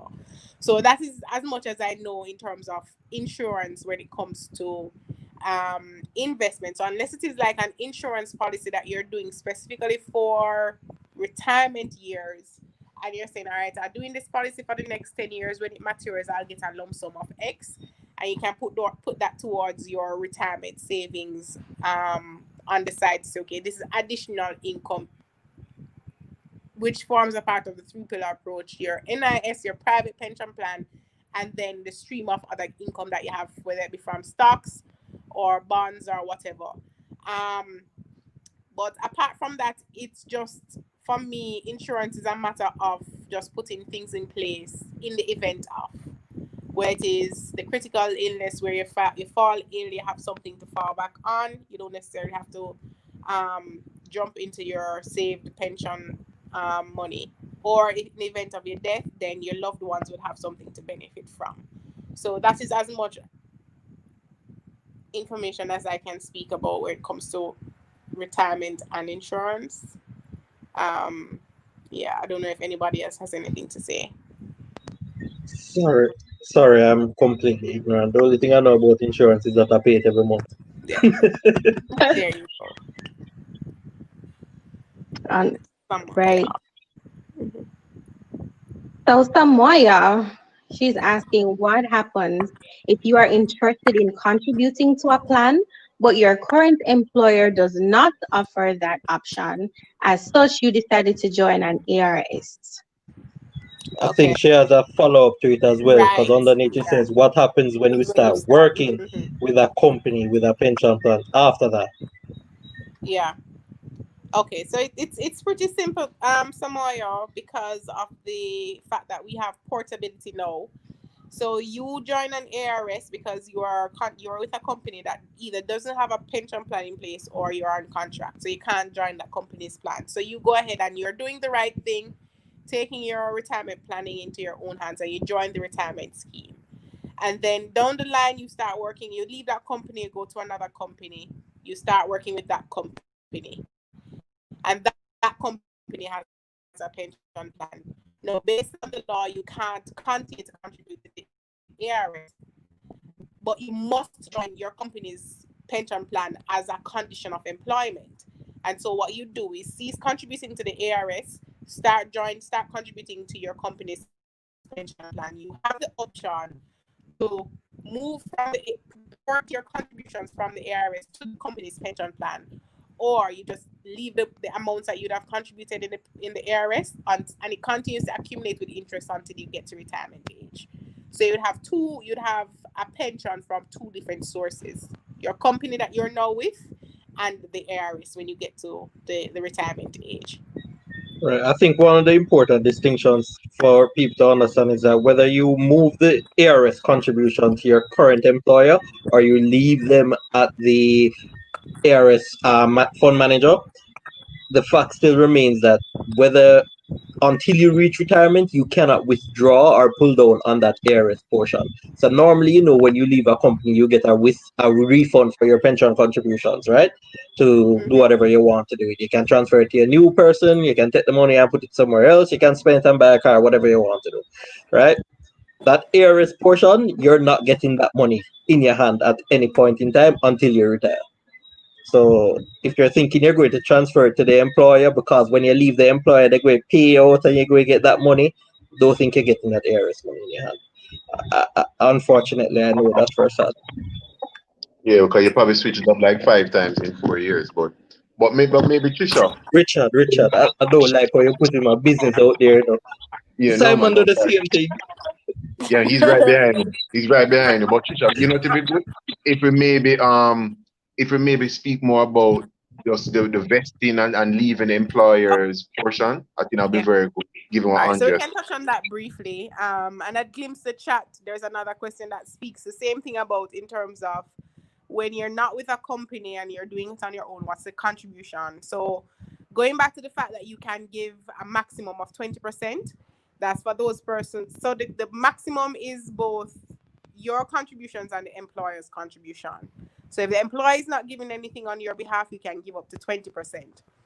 If the employer is contributing on your behalf, then you can give the difference between what the employer is contributing and 20%. So if the employer is giving 5, you can give up to 15. So with the retirement scheme, what I can say is you try and give the maximum that you can afford to. Remember, saving for retirement is giving up something today to ensure you have something tomorrow. And even if you don't live to tomorrow, the money is always your money or your beneficiary's money, God forbid. But it is a function too of the point at which you're starting. For somebody who is starting at age 40, you have to give closer to the 20% to get something significant when you get to age 65. Right? For somebody who is age 25, give 5%, give 10%, and you find that if you're consistent over the years, when you get to retirement, you have a significant income. So that was kind of digressing. Going back to what Richard was saying about the vesting.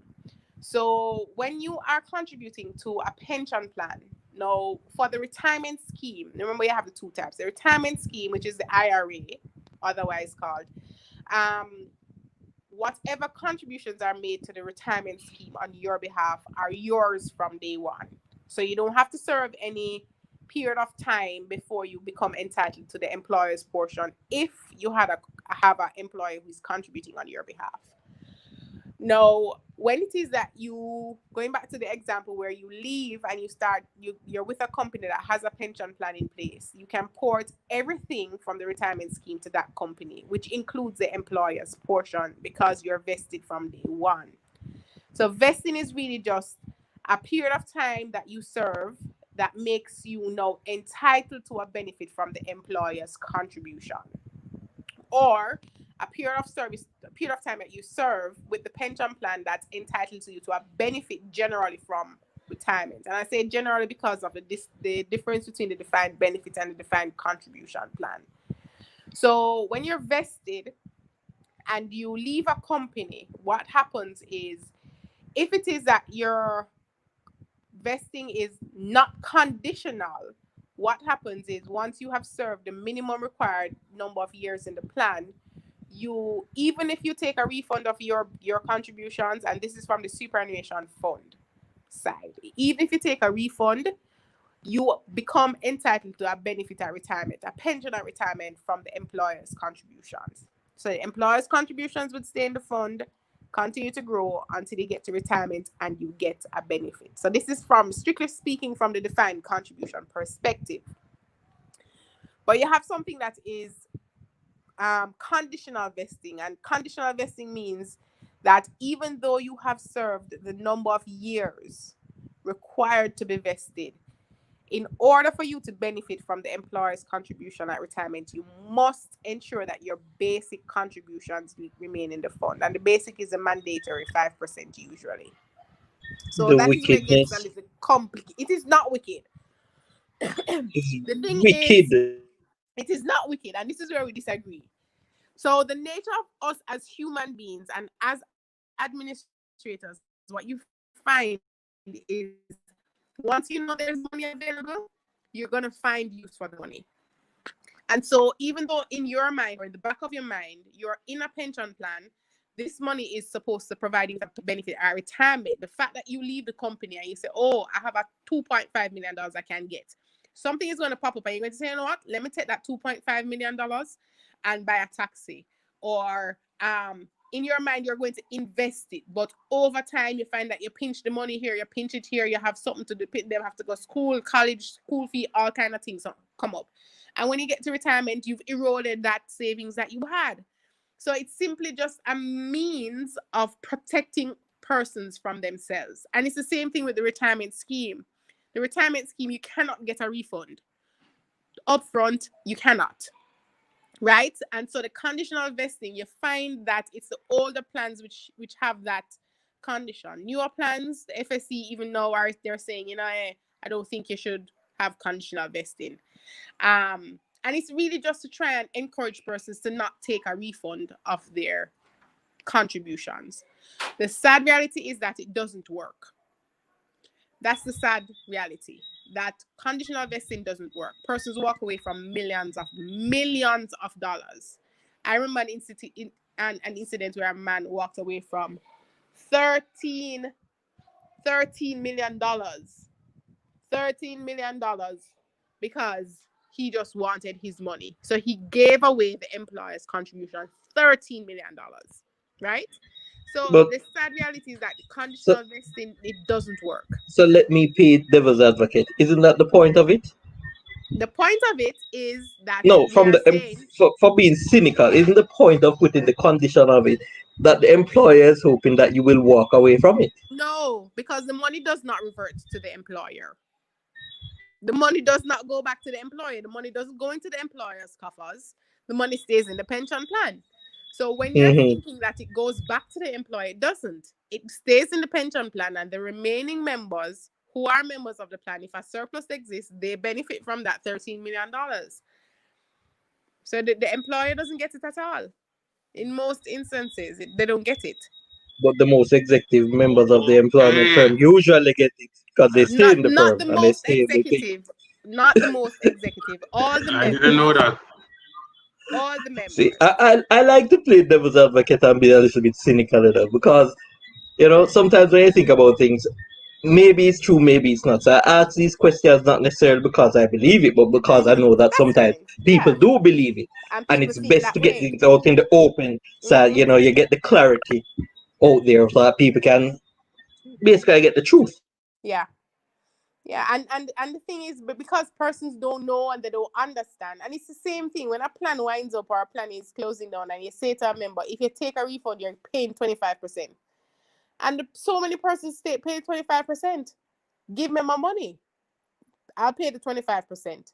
But the irony is, when the fund makes a negative return for a period and you earn -5%, you have a problem with the -5%, but you don't have a problem with the fact that you are voluntarily giving the government 25% in tax, right?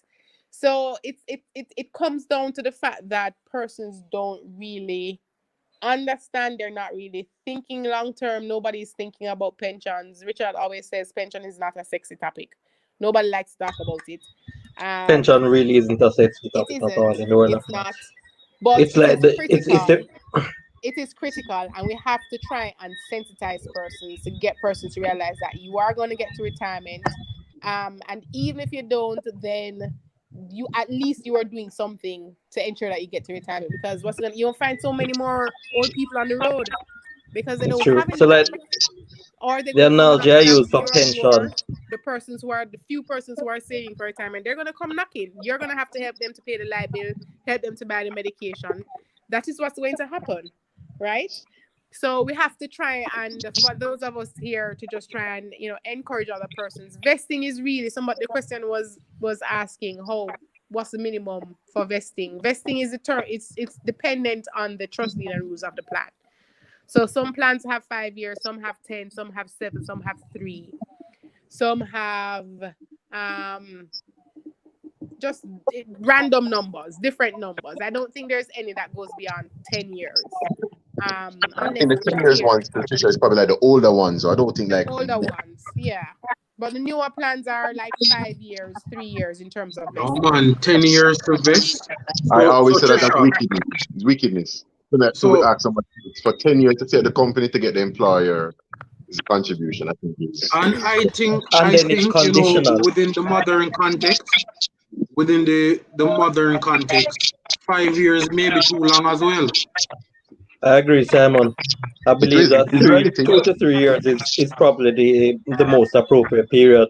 Yeah, because But persons are not staying with So any. no, so wait, there's no question. No. So hold on then. So Andre and Simon want the rules to be changed because them change job every other year.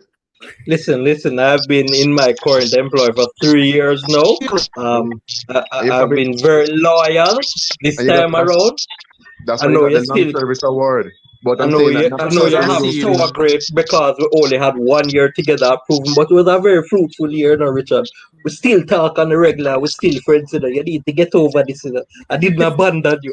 I'm still no man, I here. I'm agree though. still 10 years here. is a little bit. 10 years I think is always in the current environment, a lot of people are gonna leave before the 5, not 10 years, but like even the 5 and the 3 years, a lot of people are gonna leave. Yeah, And they're gonna give up that. That's the reality. yeah, Uh, that's true. That's true. That's true. Which is I mean, why even in that instance, what happens? It makes it so much more difficult for you to amass what you would amass if it is that you were vested. So you have to think. Even so, for me, Simon, going back to what you said, for me in my mind, and I said this to Richard, I said that it's highly unlikely that I'll leave anywhere before I'm vested, because I think probably because that's what I do. I still have to say, boy, I have to make sure that when I am leaving with all the possible benefits. And it's hard for me to say, boy, 4 years in, I walk away from doubling my money. I could wait another year and I have twice as much going towards my retirement benefits. So that is my school of thought, but that may not necessarily always be the situation where you There, can wait. yeah, I mean, in there's my something. opinion, I agree with you. I think the vesting period to an extent, it's arguable that it somewhat stymies actual individual development. Because if someone, for example, is to stay in a job simply to get vested, they may deprive themselves of another opportunity, which have led to more growth for them in their profession, in their career, and would have led to greater things down the road. So it somewhat stymies their individual development, which in turn around and stymies economic development for the entire country. Because if you have a system that is set up like this, where a number of people are essentially, quote unquote, I can't find a better word, a victim to this, how do you grow? How do you prosper? How do you move ahead? Yeah. What I wanted to touch on, I know we just have a couple minutes left, but I think it was briefly mentioned before and discussed in short. But a real risk that pensioners face is what we call longevity risk. So that's the risk that you actually outlive. As Trisha said, it's a three-pronged thing. NIS is not enough. You have your savings and investments, and you have your private pension plan. But what if you live for a very long period of time? What are some of the ways that pensioners can help to mitigate that risk? And if one of you guys could just briefly define exactly what it is. That's a longevity risk.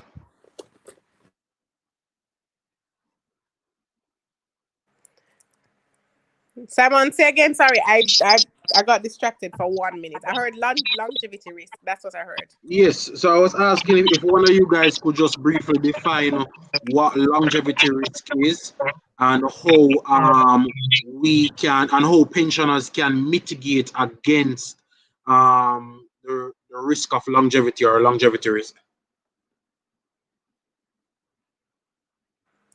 Richard, you want to take that one? All right. How do they mitigate against it? So in terms of pensioners, Yes. What is it firstly? so right, So longevity is basically that you basically you're living so long, you're basically outliving your what's the term now? your investment cash flows. Your investment cash flows. You know what I mean? So basically, right, you're outliving those cash flows. So you're saying how can you mitigate against that? So remember, once you're a pensioner, you're getting a stream of income. You've really transferred that risk to the insurance company.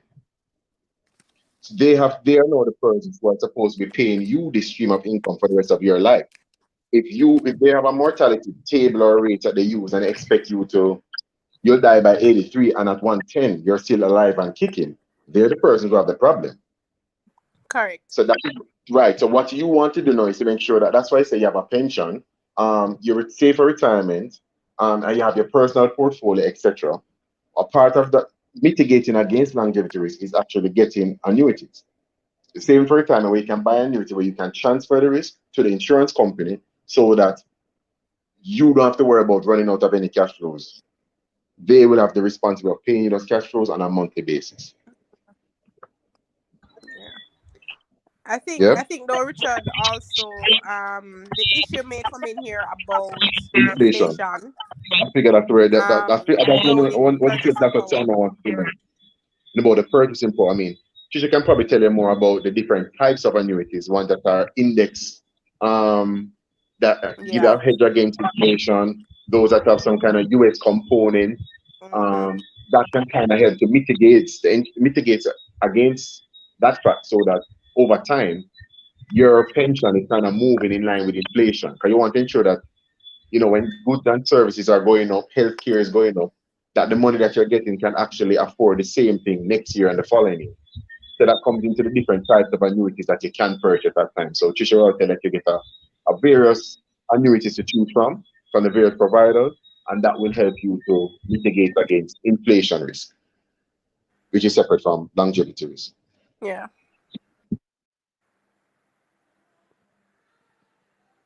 Yeah. You kind of touched on it, Richard. I don't know if I need to go in depth. That's a whole different kind of conversation in terms of the different kinds of annuities. But you have like the US annuity that's pegged to the change in the US dollar, where your pension may change every quarter, every 6 months based on the movement in the US dollar. Of course, those types of annuities are pretty expensive at the get-go. And so you don't find many persons buying into those types of annuities unless their pension in and of itself was already significant because of how small it would be and because of the cost.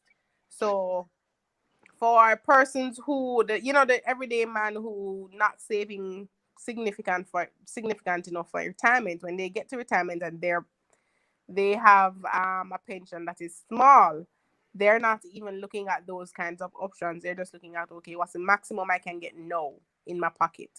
And so they take the very basic 5, 10, or 15-year guarantee, or in some instances they get the commuted value where their pension is less than the minimum wage. But for those persons, it is because they either started when they were very old, or their salary in and of itself is already very small, and so the contribution rate is small, and so their So, pension is small. so I guess in essence, the answer is essentially to do the things in like the prerequisite things to actually take preventative measures to ensure that you're not encountered with that risk at the time, to ensure that you're making your contribution, that you're aggressive with your contributions, Correct. make sure your contributions are adequate, and to come up with a fulsome actual like financial plan. So for example, as you get older, that your healthcare is going to be one of the major cash drains from you. So you want to make sure that your pension is also complemented by insurance plans, which will take care of your healthcare, your not healthcare, but your health Your expenses health as well. expenses. Yeah. So it's basically being prepared. It's the Boy Scout methodology. And you want to make sure that everything is in order and taken care of beforehand. So that when you get to that point, you're taken care of. So like the analogy I like to use for pension is the regular girl that everybody looks on, or the regular boy that you look on every day and you walk past them and you say, I'm all right. Jane Doe or John Doe is fine. But one day you're going to pass John Doe or Jane Doe, and she going to look at, he's going to look like the most attractive thing in the world, and that day is going to be the day when you need that pension, when you need Yeah. that cash flow. So Yeah. you want Yeah, to man. pay John Doe and Jane Doe that attention beforehand. You don't want to say, well, Jane Doe not really that pretty and she don't have a nice bottom, or John Doe him face ugly and him don't have abs, him belly big. I don't have Yeah, it. You and then want to John Doe I go grow up and work at JMB and get abs, and drive a big car, and then you go want John Doe. But John Doe I go say, no, it's too late. uh, But you sound that's like it, that's unrelated. That's unrelated. So we are wrapping up in the last few minutes, guys. John Doe says hi, by the way. So we are wrapping up. We're in the last few minutes. So we're going to take about 3 more questions, and then we can give our thanks, etc., etc. So the first question is, well, the first of the last 3 is, and I'm going to put them on the screen so it goes a bit faster. Do companies in JA have DB plans? That's the one. Yes. So I think I can take this one because I just looked at the FSC statistics today. So companies, they are both DB and DC plans in Jamaica.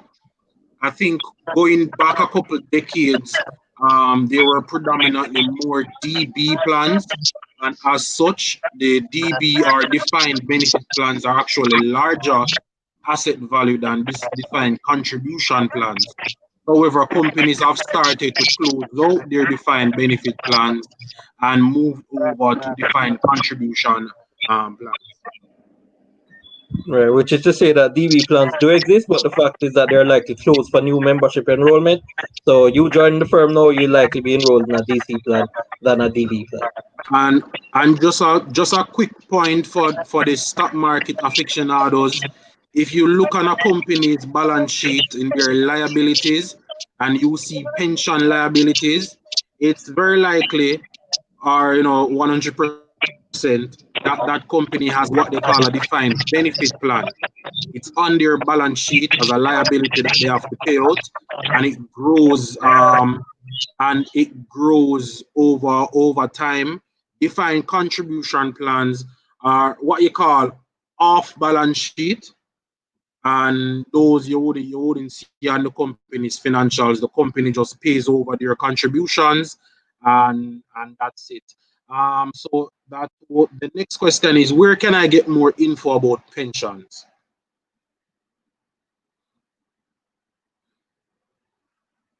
So that depends. If you're speaking about pensions in general, what are the major areas where you can go to and get information is the FSC. If you're speaking about your company's pension plan, the best resource would be your pension administrator. They'll be able to give you a booklet with the guidelines and information pertaining to your specific pension plan. And if you just want general information or somebody to talk to, feel free to call us at Proven Wealth at 908-380-0021. Ask Or for send Richard. an email to PWL pension at provenwealth.com. All right, so Trisha, if you can just repeat that again, let me put it in the comments. Call Proven at, what's the number again? 908-380-0021. 3800 or 201, okay. Or what's the email? Pension admin. Yes. At provenwealth.com. Okay, the final question, remember I said 3. The final question is from Ryan Chung. Big up Chungy. Ryan Chung is asking, can an individual buy an annuity?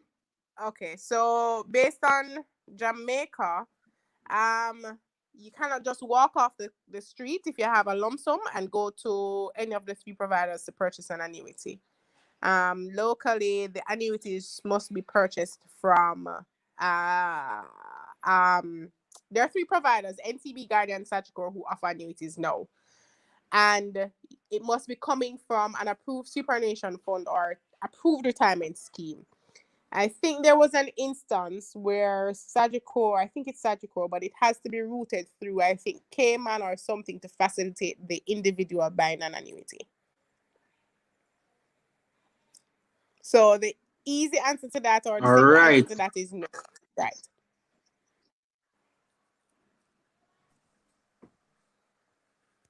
All right, so let me just pass over to the beautiful, the enigmatic Shantae Johnson.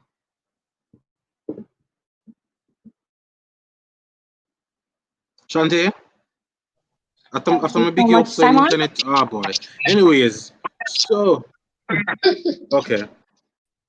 I'm here. I was hearing you, so sorry you wasn't hearing me. Thank you so much for that, Simon. And a big thank you for everybody for joining tonight's discussion, Stocks on the Rocks. And we discussed pension planning with Trisha Gay Clark, who is a head of pension administration at Proven Wealth, Richard Gordon, VP, Proven Wealth, and Andre Yap, senior researcher at Credit Union's Fund Management. Thank you so much to our amazing panelists. You were amazing. You were great, very informative. And I hope everybody that was here tonight put something for themselves and for their loved ones. No, man, the persons who are asking the questions, man, they deserve it, man, because they ask a whole lot of questions. Yes. Yeah, so they made it very interactive. So I think it was a good session. Yes, thank you so much. Thanks, Samoya. So we'll see you again next month, every last Friday, Stocks on the Rock. Thanks again to our team, the SOTR team. You know who you are. Big up yourself. Very hard work behind the scenes. Thank you so much. And so we'll see you next time. Next month. All right, guys. Last Friday. All right, Bye-bye. Thanks again, Trisha, Richard, Yap. No problem. It was a Thank pleasure. you. Cool. Thanks for having. Bye-bye.